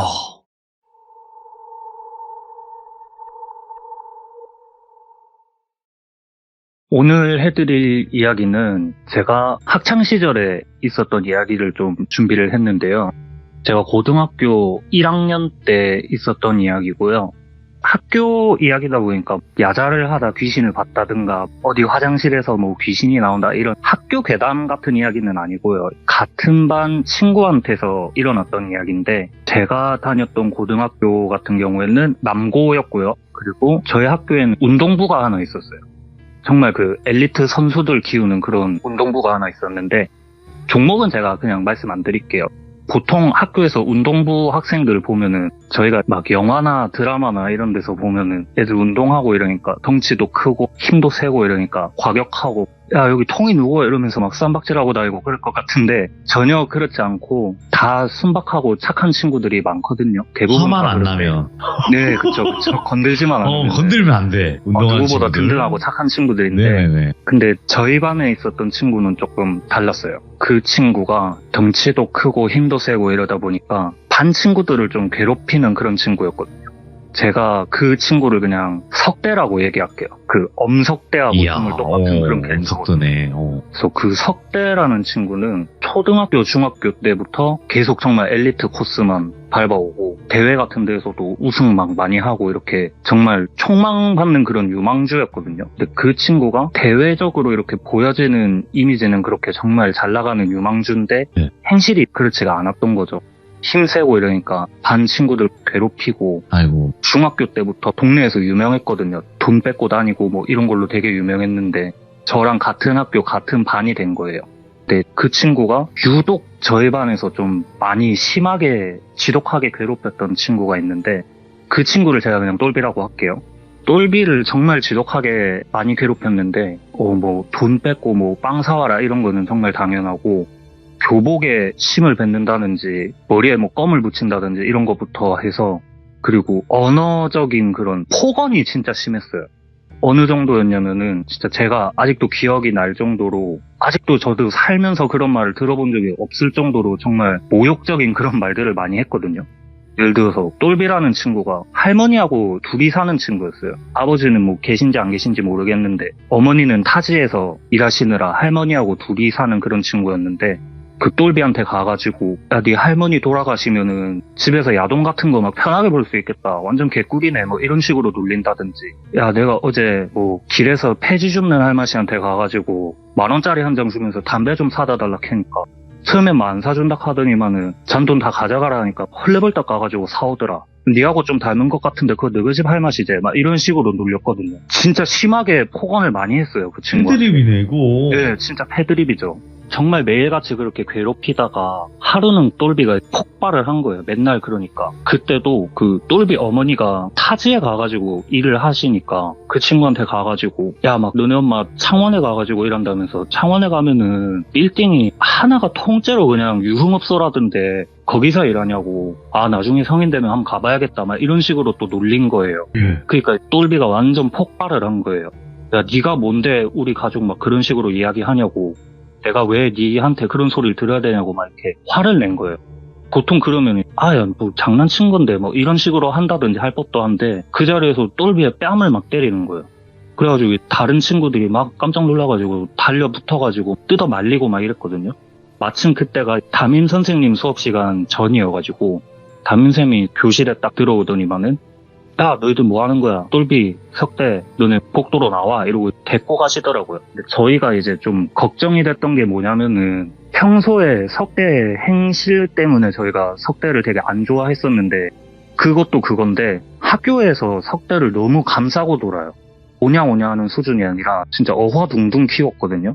그러니까 그 석대가 학교의 간판이다 이렇게 생각을 했는지 석대가 뭐 잘못을 해도 어떤 교칙에 의한 처벌을 내리지는 않고 오히려 그 피해자인 친구를 데려다가 야, 석대도 앞날이 있는데 네가 이렇게 일 크게 만들면은 석대 앞날 막는 것밖에 더 되냐고. 원래 남자애들이 그렇게 치고받고 싸우고 하면서 크는 거지. 왜 이렇게 쪼르르 와가지고 또 일 크게 만들라 그러냐 막 이런 식으로 요새 말로 가스라이팅이라 그러잖아요. 그런 거를 막 그런 식으로 항상 석대 편만 들어주고 그랬거든.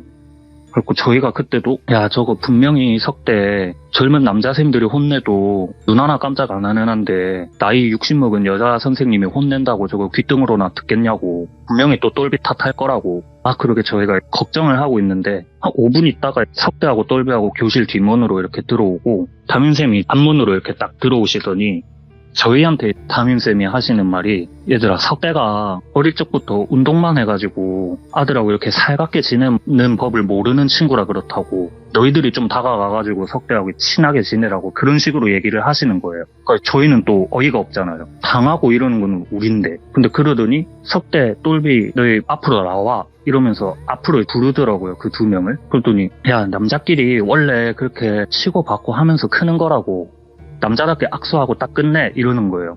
그러니까 석대는 막 그렇지 하는 표정으로 씩 웃으면서 악수를 하는데 똘비는 진짜 완전 얼굴이 막 울그락불그락해져가지고 막 진짜 화가 엄청난 그런 표정인 거예요. 똘비는. 그래서 둘이 막 억지로 악수를 하는데 제가 그때 똘비 얼굴을 뚫어져라 보면서 이렇게 학교에서 한 명도 보호를 해주는 사람이 없는 거 이렇게 생각하고 있었거든요. 근데 담임쌤이 그때 신나가지고 한술 더 뜨면서 야 진짜 니네 멋있다, 니네 진짜 남자답다, 야 남자답게 포옹 한번 해라 이러면서 포옹을 또 억지로 시키는 거예요. 그러니까 똘비가 그때까지는 되게 울그락불그락한 그런 얼굴이었는데 포옹을 하니까 표정이 되게 차갑게 싹 굳는 거예요. 그러더니 아휴 이러면서 보고 있는데 갑자기 똘비가 그 호주머니에서 샤프 있잖아요. 샤프를 꺼내더니 석대 옆구리에다가 팍 찍는 거예요.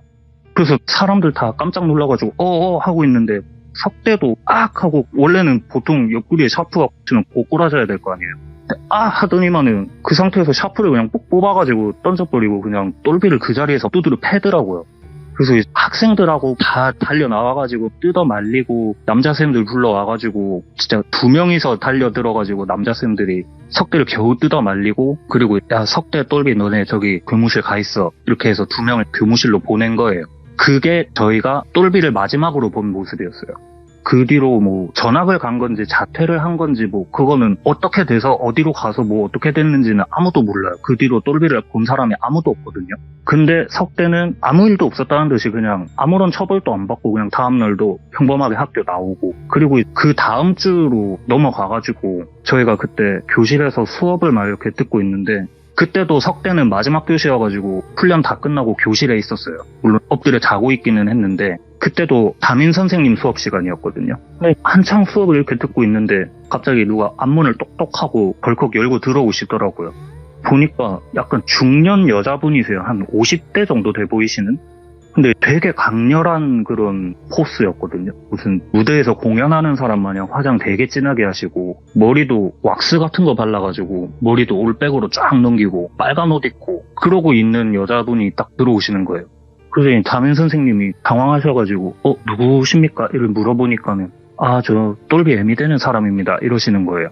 그래가지고 아이고 똘비 어머님 안 그래도 똘비 때문에 전화를 몇 번을 드렸는데 전화가 안 됐다고 교무실 가가지고 기다리고 계시면은 제가 금방 수업 끝나고 갈게요 이러셨거든요. 담임 선생님이.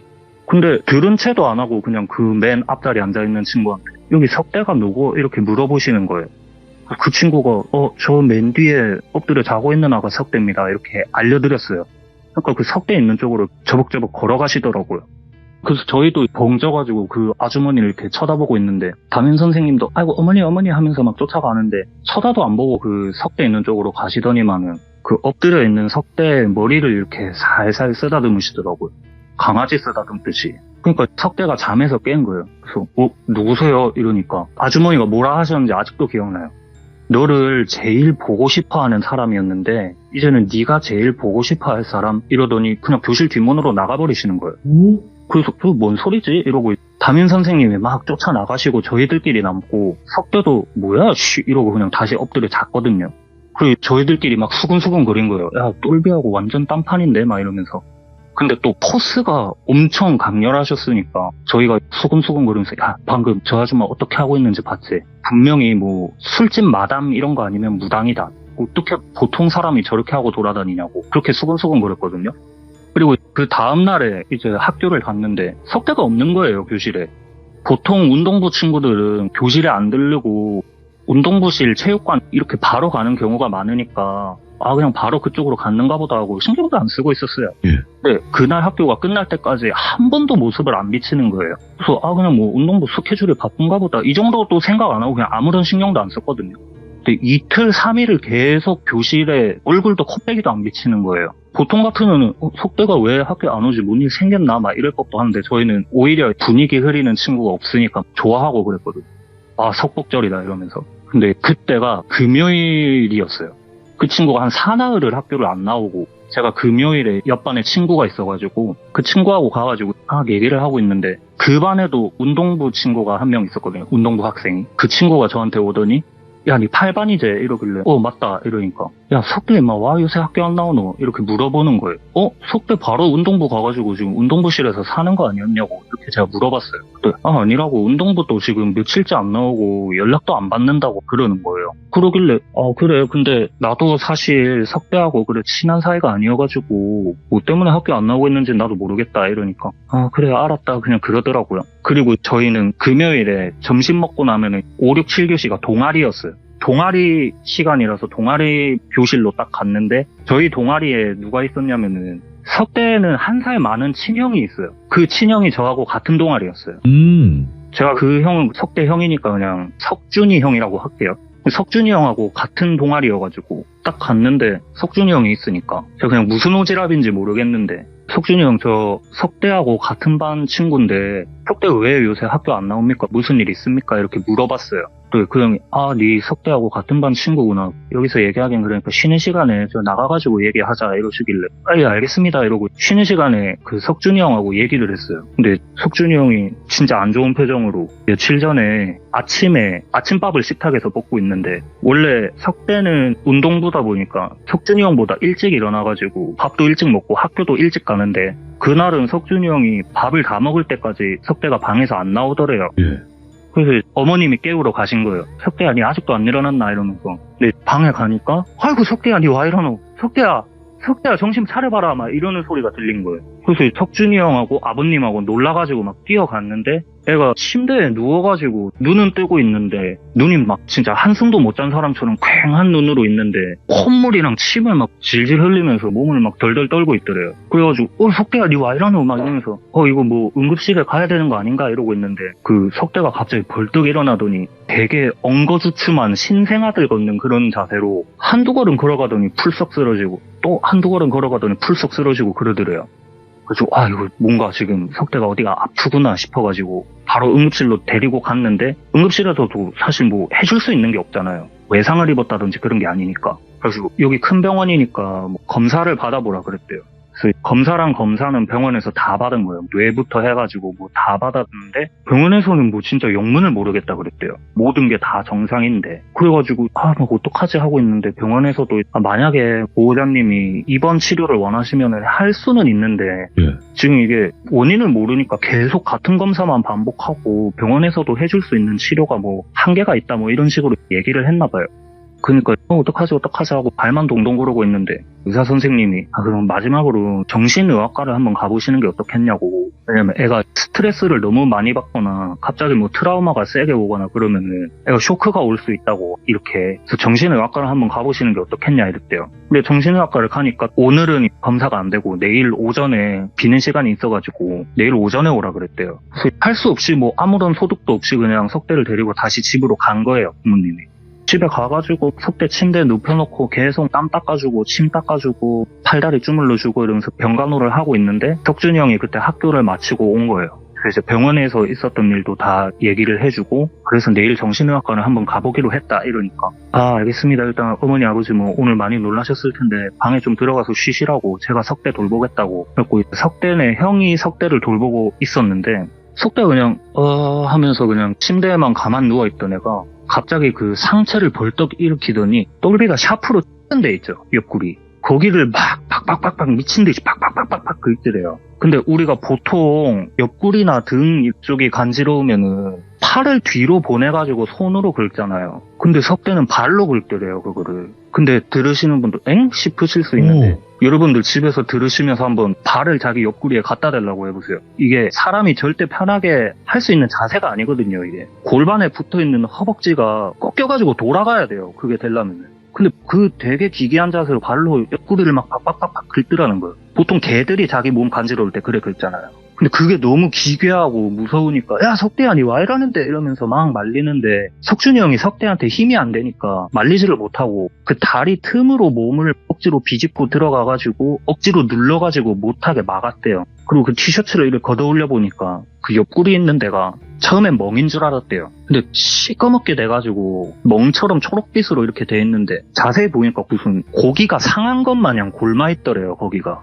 그래가지고 와 이거 진짜 심각하다 싶어가지고 거기 일단 붕대로 감아놓고 못 긁게 다리를 계속 누르고 있었대요. 몇 시간을. 그러다가 밤이 된 거예요. 밤이 되니까 어머님이 오셔가지고 석준아 니도 내일 학교 가야 되니까 고마 들어가 자라고 엄마가 돌볼게 이렇게 된 거예요. 석준이 형이 방에 가가지고 자고 있는데 한밤중에 또 깍 하는 비명 소리가 막 들리는 거예요. 석준이 형이 자다 깨가지고 뭔 일이고 이러면서 방으로 뛰어갔는데 이거는 제가 좀 순화해서 표현을 할게요. 그 석대가 완전 이성을 잃어가지고 어머니를 덮치고 있었던 거예요. 강제로. 그러니까 아버님하고 석준이 형이 완전 깜짝 놀라가지고 석대를 막 걷어차고 밀치고 뜯어내고 그 허리띠로 팔다리를 다 묶어놨대요. 애가 계속 난동을 부리니까. 어머님 달래드리고. 그리고 한숨도 못 자고 아침 해 뜰 때까지 그래 묶어놓은 상태로 석대를 계속 지켜보다가 바로 병원으로 데려간 거예요. 근데 정신과 그 병동에 가가지고 검사를 받으려고 하는데 정신과 검사 같은 거는 피를 뽑는다든지 뭐 사진을 찍는다든지 그런 게 아니잖아요. 일단 그 선생님하고 대화를 해야 이 사람이 지금 어떤 상태구나 진단을 할 건데 대화 자체가 안 되니까 뭐 말을 걸어도 그냥 초점 없는 눈으로 멍 때리고 뭘 물어봐도 대답도 안 하고 침만 질질 흘리고 그리고 어제 있었던 얘기도 다 말씀을 드리니까 그럼 검사지를 한번 해보자고 검사지를 주니까 검사지를 쳐다도 안 보고 그냥 계속 멍 때리고 앉아있더래요. 손에 펜을 쥐어줘도 그냥 바로 풀쩍 떨어뜨려 버리고. 그러니까 아예 검사 자체가 안 되니까 그 의사 선생님이 뭐 이렇게 명함 같은 거를 이렇게 쓱 주시면서 마지막으로 여기를 한번 좀 가보시는 게 어떻겠냐 그랬대요. 그래서 이게 뭡니까 하고 보니까 자폐 환우들 이렇게 전문으로 입소시켜가지고 치료하는 그런 시설인데 여기를 좀 한번 가보시는 게 어떻겠냐 이렇게 조심스럽게 말을 꺼냈대요. 그러니까 부모님은 완전 청천벽력인 거죠. 그제까지만 해도 진짜 경상도에서 진짜 제일 잘 나가던 그런 유망주였는데 갑자기 그 자폐병동에 들어가게 생겼으니까 그래서 이거를 지금 그래서 입소를 시켜야 될지 말아야 될지 그거를 지금 부모님이 일도 못 나가고 맨날 울면서 고민 중이시라고 그 얘기를 석준이 형이 저한테 해준 거예요. 저는 사실 그렇게까지 구구절절 얘기해 줄 줄 몰랐거든요. 그냥 석대가 몸이 너무 아파가지고 지금 학교를 못 나가고 있다. 병원에 왔다 갔다 하느라 그냥 그 정도만 얘기해 줄 줄 알았거든요. 근데 이렇게 되게 자세하게 어머님한테 그런 일이 생겼던 것까지도 저한테 얘기를 해주니까 와 진짜 심각한 상황이긴 심각한 상황인가 보다 이렇게 생각이 들었어요. 그래서 제가 석준이 형한테 사실 얼마 전에 똘비라고 석대가 되게 괴롭혔던 친구가 한 명 있는데 그 친구의 어머님이 오셔가지고 석대를 한번 보고 가셨다. 알고 계시냐 이러니까 알고 있대요. 그 담임 선생님이 이미 얘기를 해줘가지고 똘비 어머님이라는 분한테 비상 연락망 이런 거 있잖아요. 그러니까 이제 막 전화도 진짜 몇 날 며칠을 전화를 계속 걸었는데 전화도 안 받고 그 집 주소도 어떻게 담임쌤한테 받아가지고 집 주소도 찾아갔는데 이미 이사를 갔는지 집도 빈집이었대요. 그냥 똘비 집도. 그래가지고 지금 그 똘비 어머님이 뭔진 모르겠지만 일단 똘비 어머님을 너무 만나보고 싶은데 똘비 어머님하고 연락이 안 닿아가지고 우리 부모님도 지금 미칠라 그런다고 그런 상황이라고 그냥 얘기를 하시길래 일단은 알겠습니다. 석대 뭐 빨리 나왔으면 좋겠네. 그러고 말았어요. 그리고 시간이 좀 지나가지고 거의 여름방학 끝났을 때쯤일 거예요. 지금까지 해드린 얘기는 1학기에 있었던 일인데 시간이 계속 지나고 여름방학 지나고 2학기 시작될 때 제가 학교에 딱 나갔는데 석대가 교실에 있는 거예요. 근데 저는 석대하고 그래 친한 사이는 아니기는 한데 앞에 얘기들을 다 들었으니까 뭔가 저도 모르게 가가지고 석대야 니 오랜만에 나왔네. 니 뭐 어디 아프다는 데는 그거는 이제 걔안나 이렇게 물어봤어요. 근데 석대가 그때 자세히 보니까 애가 진짜 키도 그때 당시에 막 키 190 그러고 몸무게도 100kg 가까이 나가던 그런 정말 건장한 친구였는데 애가 반쪽이 되다 못해 진짜 홀쭉해져서 왔더라고요. 눈도 되게 퀭해가지고 다크서클이 진짜 막 볼까지 내려올 정도로 진짜 퀭한 눈으로 제가 걔한 나이를 물어보니까 그냥 되게 영혼 없는 목소리로 괜찮아? 그냥 그러고 말더라고요. 눈도 저를 안 쳐다보고 그냥 허공 쳐다보고 괜찮아? 이러길래 그래 알았다 쉬어라 그냥 그러고 자리로 갔어요. 그리고 수업을 막 듣고 있는데 갑자기 뒤에서 기침 소리가 막 콜록콜록콜록 콜록 이렇게 기침 소리가 나는 거예요. 한두 번은 그냥 그래 수업 중에 기침할 수 있지 이러는데 기침을 진짜 거의 한 1분 동안 안 멈추고 하니까 수업하시던 선생님이 열이 받으셔가지고 야 누가 수업 시간에 기침을 일하노 복도에 나가서 하든가 양호실에 다녀오든가 해야지. 그래서 화가 나셨는데 그때도 기침이 안 멈추고 계속 콜록콜록 막 거리는 거예요. 근데 그게 석대가 내는 소리인 거예요. 그래서 다들 석대 쪽으로 이렇게 쳐다보고 있는데 그 수업하시던 선생님이 그 석대 쪽으로 가가지고 야 석대야 니 개안나 니 뭐 양호실 안 가봐도 되겠나 이러는데 우리가 기침을 진짜 심하게 하면은 숨 넘어가가지고 헛구역질처럼 막 이렇게 나오잖아요. 그렇게 막 하더니 하고 토를 하는데 보통 우리가 지저분한 얘기지만 토를 하면 색깔이 어떻습니까? 우리가 먹은 음식물 색깔이 나오잖아요. 근데 먹물처럼 새까만 토를 하는 거예요. 먹물처럼 새까만 토를 하더니만은 그때 다들 깜짝 놀라가지고 선생님이 석대 어깨에 손을 이렇게 딱 올리면서 야 석대야 니 개안나 하고 어깨에 손을 딱 대는 순간 석대가 진짜 바닥에 무슨 석고 대제하는 사람처럼 바닥에 납작 엎드리더니만은 죄송합니다 잘못했어요 막 이러고 석대가 그러더니 그 토가 있는데 옷이 범벅이 되든지 말든지 간에 계속 그렇게 납작 엎드려가지고 죄송합니다 계속 그러는 거예요. 이제 선생님도 너무 놀라니까 야 석대야 일어나봐 이러면서 팔을 딱 잡았는데 석대가 그 팔을 팍 뿌리치면서 싫어요 계속 그러는 거예요 석대가. 그러니까 난리가 난 거예요 교실이. 그래가지고 빨리 담임 선생님한테 일단 가서 얘기하고 이런 뭐 119 불러라 막 이런 식으로 된 거예요. 119가 와가지고 그때 석대를 실어 갔어요. 그리고 그게 저희가 석대를 또 마지막으로 본 모습이에요. 그 뒤로 석대가 또 학교를 안 나왔거든요. 근데 저희가 또 담임쌤한테 쌤 석대는 뭐 어떻게 된 겁니까? 이렇게 물어볼 수도 없고 쌤도 얘기를 안 해주시고 그러니까 저희가 그냥 뭐 아픈가 입원했나? 그냥 그 정도로만 생각을 하고 있었거든요. 근데 그 주에 또 동아리가 있으니까 제가 동아리실에 딱 갔는데 석준이 형이 없는 거예요. 근데 동아리실에 가면은 동아리 선생님이 또 출석을 부르잖아요. 예를 들어서 뭐 귀족이 네, 덕구 네, 석준이 석준이 뭐 어디 갔노 막 이러는데 그 석준이 형하고 같은 학년인 친구분이 약간 눈치 주듯이 쌤 석준이는 그 아시죠? 막 이러니까 그래 전달 받았다 그냥 그러시더라고요. 그래서 이게 저희가 나중에 생각하기로는 어쩌면 석대가 그 병 때문인지 뭐 스스로 어떤 선택을 했든지 세상을 좀 떠난 게 아닌가. 그래서 석준이 형도 그 상 치르느라고 학교를 안 나온 게 아닌가. 그렇게 생각을 하고 이야기는 그냥 이렇게 끝이 나요. 뭔가 어떤 시원한 결말은 없어요 사실. 근데 제가 제3자의 눈으로 이렇게 이 사건을 딱 보면서 너무 좀 미스테리하잖아요. 저희 친구들끼리도 대체 뭘까? 석대는 왜 갑자기 하루아침에 그래 됐을까? 똘비하고 똘비 어머니는 또 뭐였을까? 이렇게 너무 미스테리하게 남잖아요. 그리고 이게 또 시간이 제가 고등학교 1학년 때니까 거의 11년, 12년 막 이렇게 지난 얘기다 보니까 제가 좀 잘못 기억하고 있는 부분도 사실 있을 수 있잖아요. 그래서 좀 교차 검증이 필요하겠다 싶어가지고 친구들하고 전화 통화를 했어요. 그래서 야 나는 이래 기억하는데 니는 어떻게 기억하냐 이렇게 물어보니까 조금씩은 다른 부분이 있는데 마지막에 교실에서 먹물 같은 토를 하고 잘못했습니다 하면서 기어다녔다 했잖아요. 그것만큼은 모두가 다 똑같이 기억하고 있더라고요. 그래서 일단 이야기는 이렇게 끝이 났는데 똘비님이나 우리 귀족 여러분들은 저보다 이런 이야기들을 많이 접하고 어쩌면 이런 이야기 속에 사는 분들이 되게 많으시니까 여쭤보고 싶은 게 많아가지고 우리가 보통 빙의라는 그런 걸 많이 얘기하잖아요.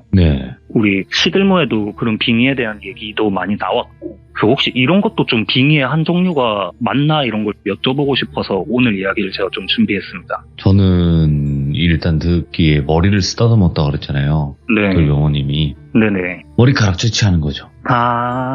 왜냐면 양밥을 하기 위해서 그 사람의 매개체가 있어야 되는데 그 머리카락이 제일 편하잖아요. 얻기가. 그 섬뜩하다 진짜. 그래서 사실 그분이 무당이셨든 아니면은 무당을 찾아가서 석대한테 그런 거를 뭐 살을 보냈다고 하나요? 아무튼 그런 거를 할 때 보통 저도 이런 이야기들 들으면은 머리카락을 넣었다든지 손톱을 넣었다든지 뭐 해가지고 이렇게 하잖아요. 맞죠. 근데 제가 알기로는 그런 게 전혀 없었는데 그냥 찾아와서 얼굴 한번 보고 이러고 가셨는데 그게 되나? 이런 생각이 드는 그게 너무 궁금했어요.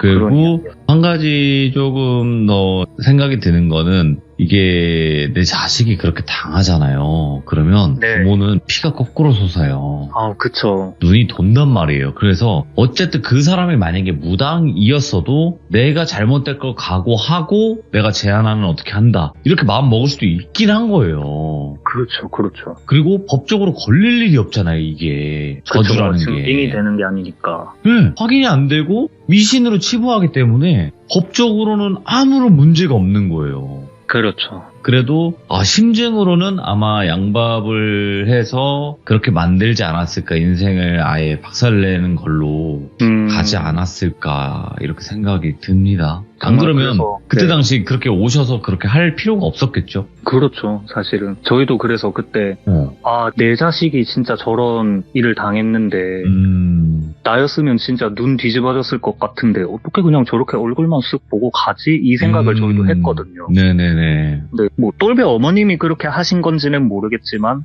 어쨌든, 눈앞에서 정말 그렇게, 누구보다 건강하고 힘세던 친구가, 한순간에 그렇게 망가지는 거를 보니까, 너무 또 무섭고 미스테리하고 그러더라고요. 맞네요. 그리고 덕구님께서 이 양쪽 입장을 다 알게 된 사람이니까 이 얘기가 가능한 거예요, 지금. 그쵸. 안 그랬으면 한쪽의 입장만 이야기가 나왔었겠죠. 그쵸. 네, 어떻게 된지도 모르고 석대가 어떻게 됐었는지. 그리고 아까 그 어머니의 대사가 아직도 잊혀지지가 않네. 저도. 누구세요 하니까 덕구님이 네. 딱 아까 말씀하셨잖아요. 네, 너를 제일 보고 싶어 하는 사람이었는데, 맞아. 이제 네가 제일 보고 싶어 할 사람이다. 딱 그 얘기가 이제 그 석대 부모님이 또 그렇게 애타게 똘비 어머님을 찾으셨으니까, 네. 정말 그렇게 말하는 대로 됐지 않나. 진짜 덕구님의 이야기를 오늘 너무 이건 숨 죽이는 걸 떠나서 숨 못 쉬었어요. 저 지금 숨 좀 쉴게요. 쉬셔야 그냥 돼요. 비염이어서 숨도 못 쉬는데 머리가 찡합니다 진짜 지금. 아무튼 오늘 덕구님 이야기 진짜 너무 잘해주셨고 연기가 진짜 뭔가를 보신 듯한 느낌이에요. 아까 보니까. 약간 최대한 좀 그때 상황을 생각하면서 말씀을 드리니까 네네. 오버를 좀 하게 됐습니다. 네, 진짜 날씨가 추워서 방 온도 올려주는 거 플러스 제가 오늘 치킨 넣어드리도록 하겠습니다. 그 귀한 걸. 근데 생닭이라서 뭐 어떻게 알아서 드시긴 해야 돼요. 예, 생닭입니다 일단. 어떻게 잘 해보겠습니다. 네, 손질은 되어 있는데요. 네. 익히지가 않은 거라서 이런 그거는 알아서 뭐 불을 지펴서 이렇게 구워 드시든 네. 이렇게 하시면 될 것 같습니다. 수감될 맛 나네요. 덕구님 다음번에 네. 치킨 맛있게 드시고 찾아오시길 바라겠습니다. 네, 감사합니다, 여러분들. 네. 새해 복 많이 받으시고 건강하세요. 감사합니다. 새해 복 많이 받으세요. 네, 감사합니다. 자, 이번 이야기는 시청자 킹덕구님께서 찾아와 주셨습니다. 덕구님의 이야기 항상 너무 섬뜩하죠. 그래서 오늘 덕구님의 이야기는 어떤 이야기일지 같이 한번 들어보도록 할게요. 네, 여보세요. 덕구님. 네, 안녕하십니까. 네, 어김없이 또 찾아왔습니다. 반갑습니다. 자주 뵈면 좋아요, 이렇게. 그쵸. 네, 좋습니다. 오늘 덕구님께서 시델무에 또 방문을 해주셨지만 오늘 이야기는 어떤 이야기일지 주제가 있을까요? 주제는 오늘은 좀 가족에 대한 이야기가 될 것 같아요. 근데 제 가족은 아니고. 다른 가족. 네네네. 알겠습니다. 그러면 어떤 이야기일지는 들어봐야 알 것 같으니까 바로 출발을 해보도록 하겠습니다. 렛츠고! 길이십니다. 킹덕구예요.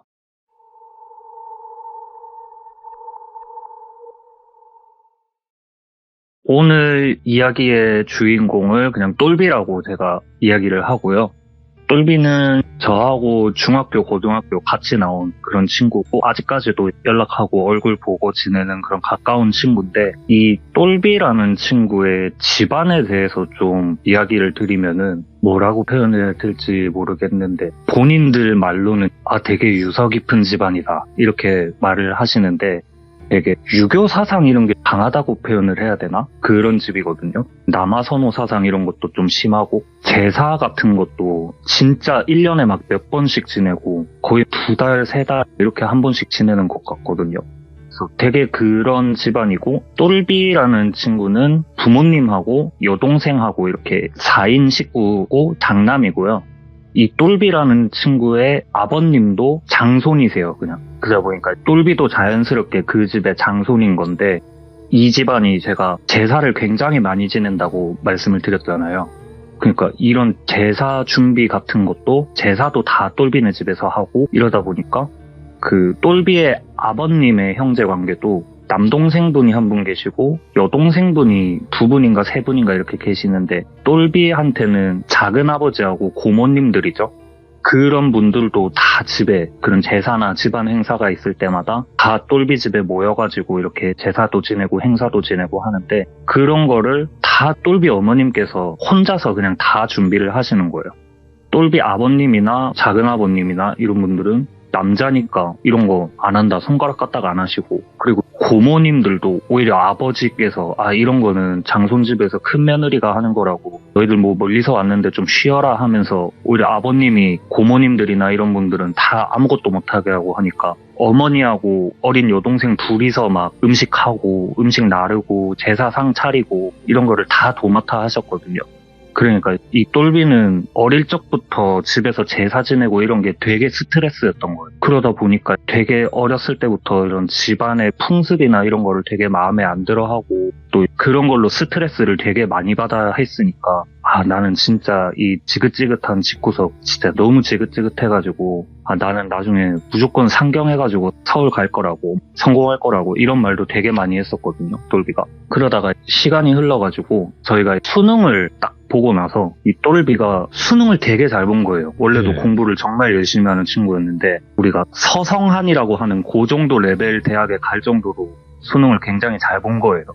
그래서 부모님한테 가가지고 어머니 아버지 저 뭐 수능을 봤는데 이렇게 좀 잘 봐가지고 제가 원하는 대학교에 좀 이렇게 지원할 수 있을 것 같다 이렇게 말씀을 드리니까 어머니는 너무 좋아하셨대요. 아이고 막 우리 똘비 너무 고생 많았는데 진짜 너무 잘됐다. 똘비야 축하한다 이러면서 너무 어머니는 좋아하셨는데 아버지는 그냥 뭐 별 반응이 없으시더래요. 그냥 그러고. 그러니까, 원래 뭐 경상도 아저씨들 뭐 똑똑하니까 그냥 그런갑다 하고 별 생각 안 하고 있었는데, 그러고 얼마 안 있다가 또 제사를 지낼 때가 된 거예요, 집에서. 그러니까 친척분들도 다 모이셔가지고 집안이 또 시끌벅적해졌는데, 그때도 어머니 혼자서 그런 제사 음식이나 이런 것들을 다 준비를 하시니까, 또 여동생도 그 나이 차이가 좀 나는 여동생이라 나이도 어린데 엄마 돕는다고 접시 나르고 이러고 있으니까 똘비도 마음이 불편하잖아요.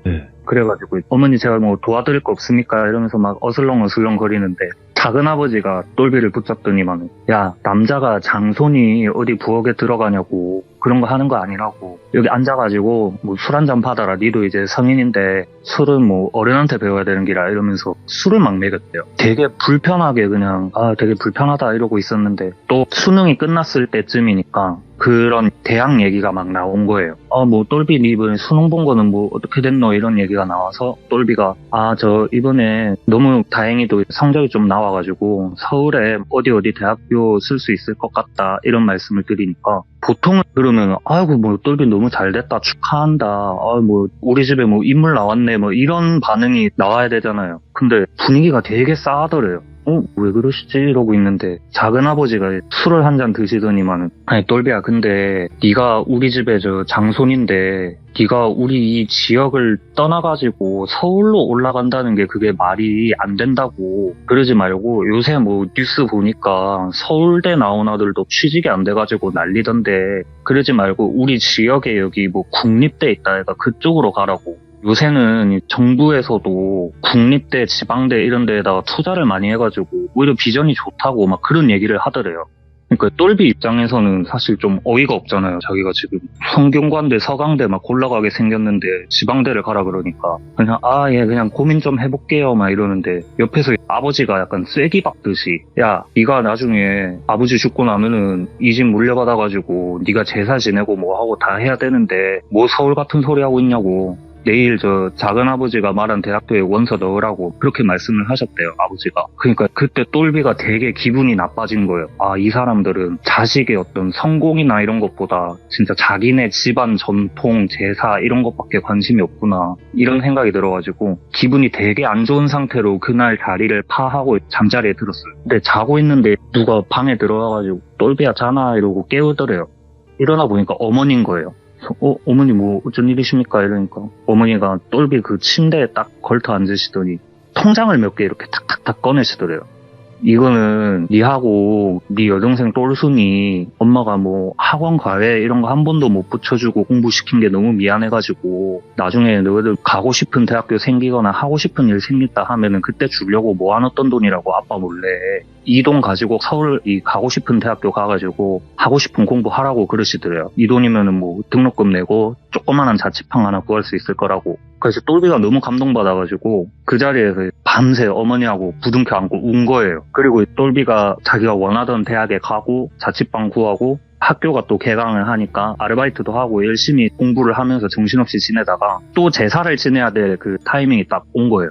그래서 똘비가 여동생한테 연락을 했대요. 여동생한테 연락을 해가지고 이번 달에 제사 있다 해가 나 뭐 언제 내려가면 되겠노 이러니까 여동생이 아 오빠 근데 일단은 이번에는 내려오지 마라 이러대. 그래서 와 뭔 일 있나 이러니까 아 그런 거는 아니고 그냥 나중에 통화하자 이러고 되게 급하게 전화를 끊으려고 하는데 뭐가 막 우당탕 하더니만은 아버지가 전화를 딱 뺏어서 받더래요. 그래서 아버지 이러니까 야 누가 너 아버지고 이 뭔 놈의 새끼야 뭐 상놈 새끼야 하면서 막 욕을 하시더래요 아버지가. 똘비가 당황해가지고 아무 말 못하고 있으니까 야 너는 이제 다시는 내려올 생각하지 말고 연락도 하지 마 이러고 그냥 전화를 딱 끊어버리시더래요. 그래서 아 이게 내가 서울에 있는 대학교 갔다고 지금 아버지가 이러는가 보다 하고 아버지하고 그 친가 쪽 사람들한테 실망감이 되게 크게 들어가지고 그 다음부터는 그 아버지 포함해서 친가 쪽 사람들하고 연락도 아예 안 하고 얼굴도 아예 안 보고 지냈어요. 거의 전련하듯이. 그러다가 똘비가 군대에 갈 때가 된 거예요. 근데 군대 갈 때도 아버지한테는 그냥 연락도 안 하고 어머니하고 여동생만 따라오고 막 그랬거든요. 그렇게 거의 완전 전련하고 살다가 똘비가 군대를 전역할 때쯤에 전역만 앞두고 있을 때 그때 자고 있는데 당직 사관이 와가지고 깨우더래요. 병장 김똘비 이러고 일어나니까 똘비야 니 집에서 전화가 왔는데 한번 받아보라 그러더래요. 그래서 행정반에 가가지고 전화를 딱 받았더니 아버지가 돌아가셨다는 거예요. 그래가지고 되게 멍했대요. 이게 뭔 상황이지 이러면서. 그래서 똘비가 아침 해 뜨자마자 그냥 바로 청원 휴가 받아가지고 내려온 거예요. 장례식장으로. 저하고 제 친구들도 그때 똘비 아버님 장례식장에 갔거든요. 이튿날에 갔는데 저희가 가니까 똘비가 있어가지고 저희가 뭐 절 올리고 밥 먹고 이러고 있다가 잠깐 짬이 생겨가지고 똘비하고 나가가지고 담배를 한 대 피우고 있는데 똘비가 그때까지는 되게 좀 무덤덤해 보였거든요. 되게 그냥 아무렇지 않아 보였는데 애가 그 자리에 있으니까 갑자기 막 눈물을 뚝뚝 흘리면서 우는 거예요. 끄끄거리면서. 그래갖고 저희도 아 이제야 애가 좀 실감이 나는가 보다. 그래 암만 그래 지지고 볶고 했어도 가족인데 부모인데 어떻게 안 슬프겠냐 이러면서 막 똘비를 달래주고 있었어요. 근데 똘비가 갑자기 야 진짜 저것들이 인간이가 이런 소리를 하는 거예요. 그건 뭔 소리고 막 그러는데 이러니까 똘비가 장례식장에 딱 내려왔을 때 빈소에 들어가가지고 아버님 영정사진을 딱 그냥 이렇게 멍하니 보고 있었대요. 근데 작은아버지하고 고모들하고 친척분들이 딱 오시더니 똘비야 이리 와서 좀 앉아봐라 이러시더래요. 그래서 그때까지만 해도 어른들이니까 약간 똘비야 네가 이제 가장이니까 네가 정신 똑바로 차리고 엄마하고 여동생 네가 챙겨야 된다. 금전적인 거든 뭐든 필요한 거 있으면 연락해라. 그냥 이런 말씀을 좀 해주실 줄 알았는데 그냥 자리에 앉자마자 상복도 못 갈아입고 그냥 군복 입고 있는 애를 자리에 앉혀가지고 서류 몽탱이를 막 탁탁탁 꺼내시더래요. 이게 뭡니까? 이러니까 이거는 뭐 너 아버지 보험금이고 이거는 뭐 너 아버지 앞으로 돼 있는 땅하고 너 살던 그 집이고 이거는 뭐 우리 집안 선산 땅이고 이거는 뭐 너 아버지가 생전에 종신회비 같은 거 한 달에 뭐 얼마씩 넣던 건데 이런 거 네가 상속받으려면 세금 네가 다 내야 되고 아버지가 생전에 붙던 돈이니까 이것도 네가 다 해야 되고 이런 거를 다 막 얘기를 하더래요. 이게 이제 네가 장손이니까 이거 네가 다 해야 된다. 그래서 똘비가 아니 근데 이거를 왜 지금 저한테 보여주십니까? 이러니까 너 엄마는 지금 저래 하루 종일 울고 있는데 그리고 너 엄마는 집안 사람도 아니고 여잔데 이거를 엄마한테 보여줘가지고 뭐하냐고 그런 식으로 말을 하더래요. 그러니까 똘비가 와 진짜 아니 집안 사람도 아니라고 이렇게 취급할 거면은 그동안 몇십 년 동안 제사 지낸다고 이렇게 부려먹고 돈 한 푼 안 쥐어주고 그래놓고서는 이제 와서는 뭐 상속받을 때 되니까 집안 사람 아니라 그러고 그러니까 똘비가 아 이 사람들은 진짜 상종을 하면 안 되는 사람들이구나 이런 생각이 딱 들었대요.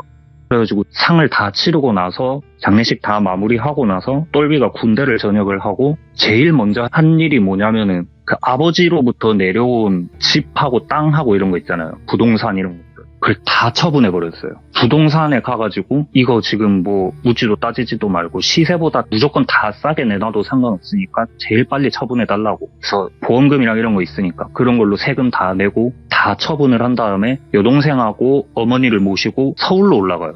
서울로 가가지고 그냥 방 2개 있는 조그마한 빌라를 하나 얻어가지고 우리 세 식구 이제 여기에서 새 출발 새 시작하자 이렇게 된 거예요. 사실 이렇게 뭐 세 식구가 행복하게 살았습니다 하면 좋겠지만 현실이 안 그렇잖아요. 그때부터 부동산 처분하고 이럴 때부터 그 친척들한테 연락이 미친 듯이 오더래요. 전화가 미친 듯이 쏟아지니까 안 받은 거예요, 전화를. 그러니까 문자로 막 야 이 뭔 놈아 상놈아 뭐 혹자시가 이러면서 문자가 미친 듯이 쏟아진 거예요.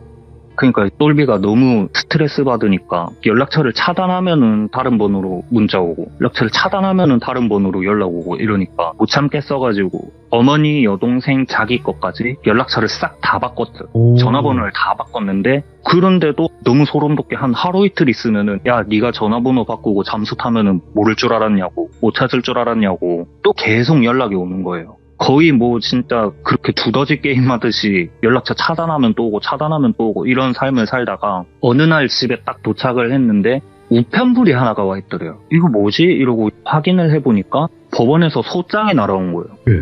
친척들이 똘비를 뭐 재산 분할이나 이런 걸로 걸어가지고 소송을 건 거예요, 똘비한테. 근데 저는 소송을 잘 안 해봐가지고 모르는데 이게 그쪽에서 아무리 말 같지 않은 걸로 걸고 넘어져도 일정 기간 안에 이의 신청 이런 거를 안 하면은 그쪽에서 주장한 대로 그냥 자동으로 넘어간다 그러더라고요.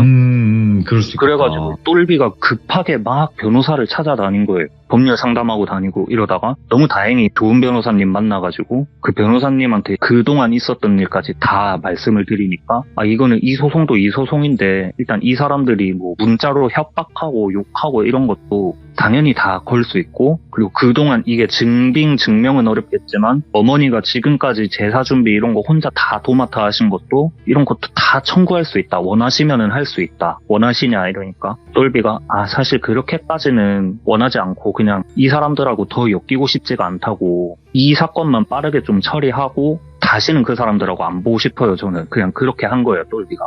그래서 재판을 넘어갔는데 재판이라는 게 또 하루아침에 끝나는 게 아니라 짧으면은 몇 달 길면 1년 이렇게 걸리잖아요. 몇 달 동안 계속 최후 변론인이 어쩌니 하면서 법원 왔다 갔다 하다가 마지막 최종 판결 나는 날에 똘비가 변호사님하고 같이 법원에 간 거예요. 상대방 그러니까 원고 측 친척들은 아무도 안 나오시고 그쪽 변호인분만 나오셨대요. 판결을 딱 봤는데 너무 다행히도 똘비네가 이긴 거죠. 원고의 그거를 뭐 기각한다 이렇게 나온 거예요. 그래서 똘비가 너무 고생하셨습니다. 변호사님 감사합니다. 이러고 나오는데 너무 후련하다 이렇게 생각을 하던 찰나에 뒤에서 누가 야 똘비야 이러고 부르더래요. 뒤를 딱 돌아보니까 작은아버지가 거기 계셨대요. 근데 뭐 거기서 안녕하세요 이런 말이 안 나오잖아요. 뭐야 이러고 있는데 작은아버지가 딱 오시더니만 야 똘비야 그래도 우리가 이렇게 뭐 얼굴 붉히고 했어도 가족은 가족인데 우리 가가지고 뭐 소주나 한잔 하자 이러더래요 작은아버지가. 근데 거기서 누가 예 가시죠 이러겠어요. 저는 작은아버지하고 다시는 얼굴 보고 엮이고 싶지도 않고 도란도란 우리가 소주 한 잔 이렇게 기울일 사이도 아니고 저는 그냥 가겠습니다 이러니까 그러면은 마지막으로 저 앞에 가가지고 담배나 한 대 태우자 하시더래요. 그래서 그래 마지막이니까 하고 흡연구역으로 가가지고 담배를 딱 필라 그러는데 작은아버지가 잠깐 이거 펴라 이거 이러면서 담배를 딱 건네주시더래요. 근데 처음 보는 담배길래 이거 뭡니까 이러니까 이거 뭐 아는 지인이 해외여행 갔다가 그 나라에서 파는 담배라고 뭐 사온 건데 펴보니까 괜찮더라 이거 한 대 펴라 이러더래요. 오호. 그래서 예 하고 그냥 담배를 한 까치를 이렇게 싹 뽑으려 그러니까 아니 이거 그냥 깍채로 네 가져가라 난 집에 한 보루 더 있다고 이 채로 가져가 이러더래요. 그래서 예 그냥 얼떨떨하게 담배를 받아들고 그 자리에서 담배를 피운 거예요. 근데 보통 담배를 필 때 그래도 말이라도 하는데 담배를 다 필 때까지 서로 아무 말도 안 했대요. 그냥 되게 어색하게. 그래서 담배 다 피고 나서 담배불 탁탁 끄고 꽁초 버리고 뭐 더 하실 말씀 없으시면 저는 그냥 들어가겠습니다 하니까 작은아버지 그래 들어가라 하시더래요. 그래가지고 뭐야 이거 되게 어이없네 그냥 이러고 가는데 저 멀리 갈 때까지 작은아버지는 그냥 그 자리에 계속 서 계시더래요. 똘비가 가나 안 가나 보는 것처럼. 그래서 뭐야 찜찜하게 그냥 이러고 있었는데 그러고 나서 그 친가 쪽 사람들하고는 아예 진짜 아무런 연락도 접촉도 없이 완전히 절연을 하고 이제 완전 해방이다 하는 느낌으로 산 거예요 똘비가. 그러다가 똘비도 자기 일과가 있으니까 집에 딱 들어가는데 그 여동생 똘순이가 집에 안 들어가고 집 앞에 벤치에 이렇게 앉아있더래요. 저녁 늦은 시간인데. 야, 똘순아, 니 안 들어가고 여기서 뭐하노? 이러니까. 아, 오빠, 나 지금 집에 들어가기 무서워가지고 못 들어가겠다. 이러더래요, 똘순이가. 그게 뭔 소린데, 왜 무서운데? 이러니까. 집 앞에 이상한 사람이 서 있다. 이러더래요, 똘순이가. 응? 집 앞에 누가 서 있는데? 이러니까. 아, 모르겠다고. 나도 아까 뭐 학교 끝나고 계단으로 이렇게 올라가는데 현관문 앞에 어떤 검정색 우비 같은 거를 입고 있는 사람이 서 있더래요. 그래가지고 아 지금 들어가면 안 되겠다 싶어가지고 저 사람이 이제 갈 때까지 집 앞에 앉아 있어야겠다고 이렇게 앉아 있었던 거예요. 근데 그 빌라가 옛날 그 빨간 벽돌 빌라 같은 거 있잖아요. 그건데 1층에 현관문 하나 있고 가운데에 계단이 있고 양쪽으로 세대가 하나씩 있는 되게 조그만한 빌라인데 계단이 유리창으로 돼 있어가지고 밖에서도 그 계단이 보여요. 그 사람이 오르락 내리락 하는 게 다 보이는데 똘순이가 거의 막 2-3시간을 그 건물 밖에 앉아 있었는데 그 문 앞에 서 있던 검정 우비를 입은 사람이 나오는 게 안 보였다는 거예요. 문도 1층에 있는 그 현관문 하나뿐인데 그쪽으로 나온 사람도 없고 이래가지고 아직까지 집 앞에 서 있는 것 같아가지고 지금 엄마나 오빠나 올 때까지 기다렸다고 그러는 거예요, 똘순이가. 그러니까 이제 똘비가 아 그래? 그러면 똘순이 여기 있어봐 이러더니 혼자 올라갔는데 아무도 없대요, 현관에. 그래가지고 이제 다시 내려가가지고 똘순아 니 뭐 잘못 본 거야 얘가 아니면 뭐 옆집 찾아온 사람인데 호수를 잘못 착각을 해가지고 우리 집 앞에 서 있었나 보지 아무도 없다 올라가자 이래가지고 똘순이하고 올라간 거예요. 너무 신기하게 그 다음날부터 똘비 똘순이 그리고 똘비 어머님 이렇게 세 식구한테 안 좋은 일들이 엄청 많이 생겼어요. 그 예를 들어서 똘비 어머니께서 이제 그 식당에서 일을 하고 계셨거든요. 식당에서 불이 나가지고 팔에 화상을 좀 크게 입으신 거예요. 그리고 이제 똘순이도 뭐 학교에서 주변에 아무도 없었는데 그냥 혼자 계단 이렇게 내려가고 있었는데 누가 뒤에서 이렇게 미는 것처럼 계단에서 굴러가지고 다리에 깁스를 하고 그 똘비도 그때쯤에 이제 중고차를 하나 새로 샀는데 운전을 이렇게 해서 가다가 갑자기 핸들이 덜컹덜컹 하더니 안 움직이더래요. 뭐 락 걸린 것처럼. 그 핸들이 막 이거 왜 이러지? 하면서 이제 핸들이 안 움직이는 상태로 한 1분 정도를 간 거예요. 운전할 때 1분이면은 진짜 먼 거리잖아요, 그게. 자칫하면은 진짜 이거 큰 사고 나겠다 싶어가지고 일단 차를 세우고 견인을 해가지고 카센터에 가가지고 이거 핸들이 뭐가 좀 이상한 것 같다고 핸들이 지금 아예 안 움직인다고 이러니까 그 정비사분이 운전석에 딱 앉더니 핸들을 만졌는데 핸들이 너무 멀쩡하게 잘 돌아가는 거예요. 그래서 손님 이거 뭐 핸들 문제 없는데요, 잘 돌아가는데요 이러니까 그럴 리가 없다고 지금 내가 이게 핸들이 안 움직여가지고 사고 날 것 같아가지고 견인해서 온 거라고 좀 꼼꼼히 좀 봐달라고 해가지고 거의 뭐 핸들을 뜯어내다시피 분해하고 조립하고 막 그 난리를 쳐가면서 봤는데 전혀 아무런 문제가 없었다는 거예요, 그 자동차에. 그래가지고 이게 진짜 뭐 뭔 일이지 이러고 있었는데 계속 그런 다양한 일들이 계속 반복해서 생겼거든요, 그 세 식구한테. 그러니까 어느 날은 어머님이 같이 일하시던 친구분하고 막 이런저런 이야기를 하다가 요새 이런 일이 자꾸 생겨가지고 그냥 농담 삼아서 뭐 굿이라도 한번 해야 되나 싶다 이렇게 말씀을 하니까 그 친구분이 그러면은 언니 내가 일전에 소개받은 무당이 하나 있는데 되게 용하다고 한번 같이 가볼래? 이렇게 말씀을 하시더래요. 예. 근데 똘비 어머님은 좀 안 내키는데 싶기는 한데 그래도 재미삼아 한번 가보자 해가지고 그 친구분하고 간 거예요. 그래서 그 무당분을 만나뵈러 당집에 갔는데 남자 무당분이셨대요. 남자 무당분이신데 이분이 모시는 그 신이 여자 신이신지 화장을 막 하고 여자 한복 입고 그러고 계시더래요. 말투도 언니 막 이런 식으로 하시고. 맞아요, 그런 사람이 있어. 그래가지고 딱 가니까 딱 그 무당분이 똘비 어머님을 딱 보자마자 하시는 말씀이 아이고 막 언니 평생 그렇게 남의 집 밥만 해주고 있으니까 언니 몸에서 그렇게 맛있는 냄새가 나니까 이래 잡것들이 배고픈 것들이 달라붙지 막 이렇게 말씀을 하시더래요. 그게 무슨 말씀이시냐고 하니까 언니 지금 제사밥만 몇십 년 차렸냐고 그거 다 그 집 조상들만 먹었을 것 같냐고 온 동네 잡기들 다 들러붙었다고 언니 몸에서 맛있는 냄새가 나가지고 애들이 지금 참지를 못한다고 그렇게 말씀을 하시더래요. 그러니까 똘비 어머님이 깜짝 놀란 거예요. 그러더니 그때가 좀 겨울이어가지고 똘비 어머님이 코트를 입고 가셨는데 언니 그 팔은 뜨거워가지고 어떻게 참았어? 막 이러시더래요. 팔에 화상 있다고 했잖아요. 코트를 입고 있었는데 그 팔에 화상 있는 거를 알고 그렇게 또 말씀을 하신 거예요. 그러니까 너무 신기해가지고 막 이런저런 것도 물어보고 하시다가 그 무당분이 언니 아들내미 하나 있지요 이러시더래요. 아들 하나 딸 하나 있다 이러니까 언니 아들 내가 한번 봤으면 좋겠는데 이러시더래요. 우리 아들한테 왜 그러시냐고 그러니까 언니가 그렇게 힘들었던 게 아들 덕분에 그만했던 건지 아들 때문에 당한 건지 내가 한번 보고 싶어가지고 그런다고 아들을 한번 꼭 보고 싶다 그러더래요. 그래서 똘비 어머니가 똘비한테 이야기를 한 거예요. 한번 같이 가보자고. 똘비는 또 그렇게 막 내키지는 않았는데 어머니가 계속 가자고 하시니까 어머니하고 간 거예요. 그 집에. 딱 문을 열고 들어가자마자 그 남자 무당분이 똘비를 보고 막 박장대소를 하시더래요. 막 무릎 팍팍팍팍 때리면서 아이고 너무 웃기다 아이고 막 이러면서 박장대소를 하시더래요. 눈물까지 훔치면서. 그러니까 이제 똘비가 기분이 나쁘잖아요. 사실 처음 보자마자 그러니까.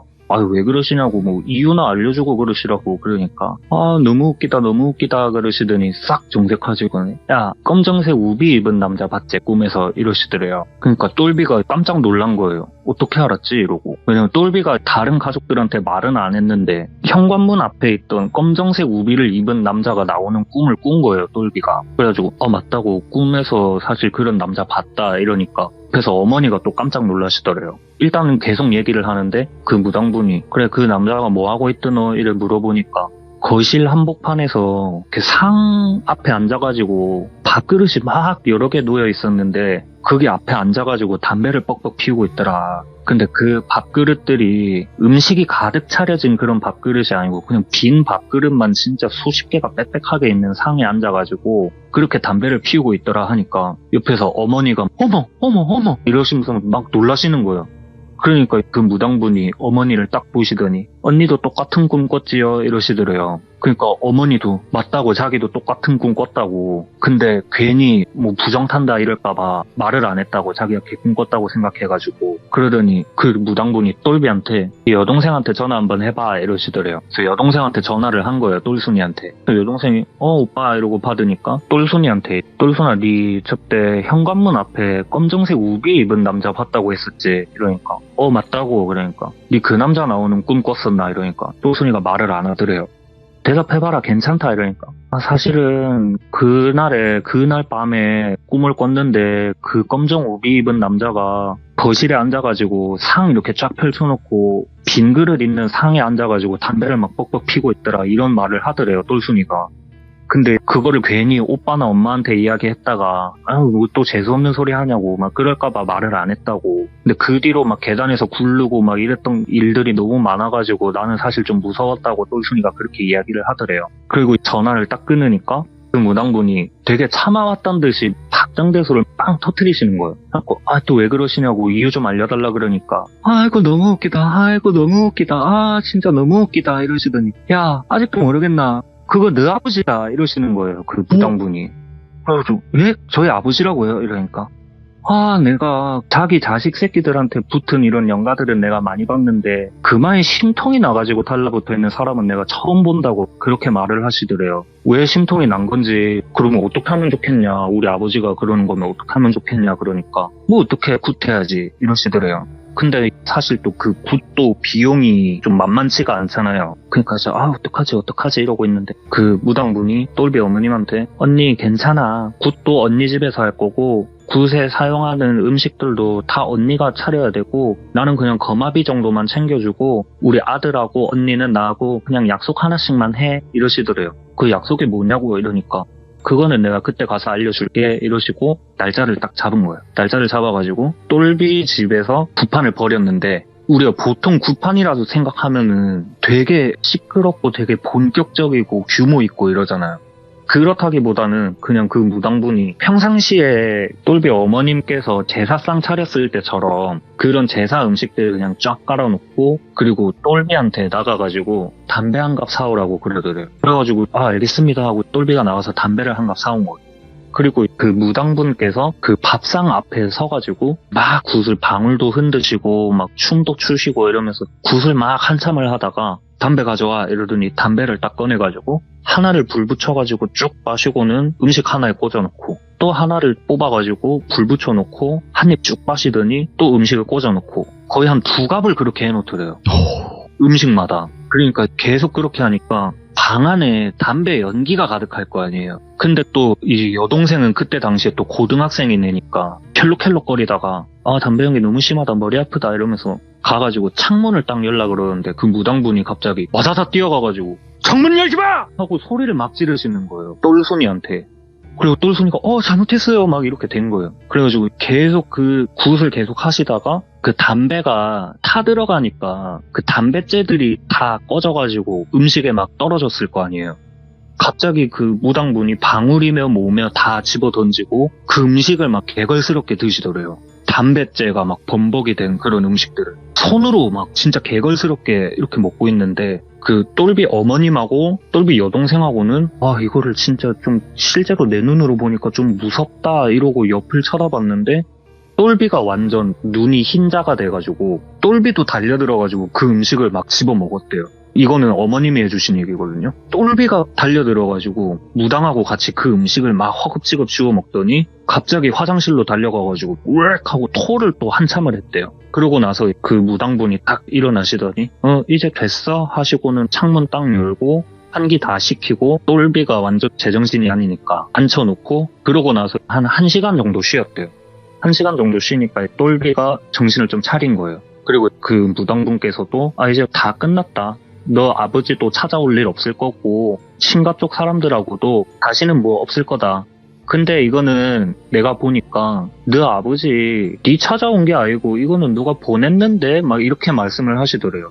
그러니까 이 똘비가 누가 우리 아버지를 나한테 보냈다는 거지 하고 딱 생각을 해보니까 혹시 작은아버지가 그때 나한테 주셨던 그 담배가 뭐가 좀 있었나? 이런 생각이 드는 거예요. 아니면은 그때 작은아버지가 주신 담배를 피우고 꽁초를 버렸잖아요. 혹시 뭐 그 꽁초를 가져가가지고 양밥 같은 거를 했나? 막 이런 생각이 드는 거예요. 그래가지고 일단은 예, 너무 감사합니다 이러고 있는데 약속 하나씩 하자 그랬잖아요. 그 무당분이. 똘비한테는 담배 끊으라 그랬대요. 그래서 그거 왜 그러냐 그러니까 너 아버지가 누가 보내가지고 여기까지 찾아왔는데 너를 못 찾으셨다. 근데 네 숨냄새 맡고 네 찾아온 것 같다. 그러니까 담배 끊어라 이런 말씀을 하셨대요. 그리고 어머니한테는 언니는 그냥 교회 다녀 이러시더래요. 그래서 갑자기 교회는 왜 이러니까 언니한테 붙은 것들은 내가 굿이라고 하기에도 남사스러울 정도로 너무 잡것들이라서 언니 몸에서 맛있는 냄새만 빠지면은 그냥 언니는 알아서 그냥 잘 풀릴 거라고. 그냥 언니는 그냥 교회 다녀. 제사 같은 거 앞으로 다시는 지내지 말고 교회만 다녀 언니는 그냥 그러시더래요. 그렇게 하고 모든 일이 다 끝이 나고 그 뒤로 정말 그 세 식구가 하는 일이 다 잘 풀렸어요.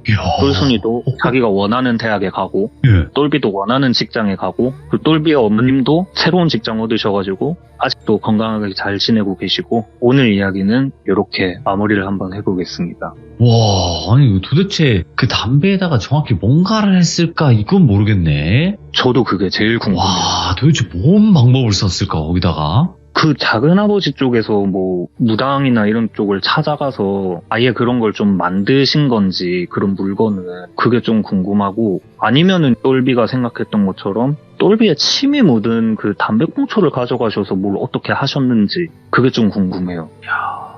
근데 처음에는 어떤 얘기일까 하면서 계속 들었잖아요. 저도. 네네. 그냥 일반적인 집안 싸움, 땅 싸움, 재산 싸움 이런 건가 보다 했더니 네. 이야 역시 덕구님 아니겠습니까? 진짜 재밌게 들어주셔서 감사합니다. 잠시나마 그 정도밖에 생각을 못했던 저 자신을 뺨을 때리겠습니다. 안 됩니다. 진짜 혹시나 그냥 그런 싸움 정도의 이야기일까? 라고 생각했던 제 자신을 잠시 타작을 했습니다, 제가.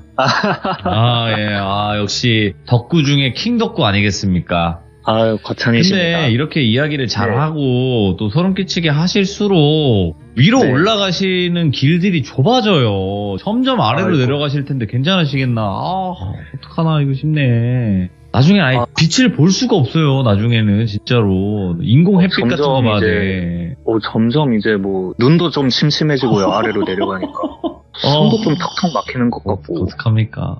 본인이 만드신 결과죠, 뭐. 죄송해요. 어쩔 수 없어요. 그거는 덕구님이 내가 뭐 요번에는 좀 사연 제대로 못 해보려고 하는데 자꾸 이렇게 잘 되냐 싶은 그런 생각이 드실 텐데 어쩔 수 없습니다, 덕구님. 제가 또 스스로 불러온 그런 일 아니겠습니까? 다 스스로 결정하는 거지 누가 이렇게 떠밀거나 그런 거 없어요.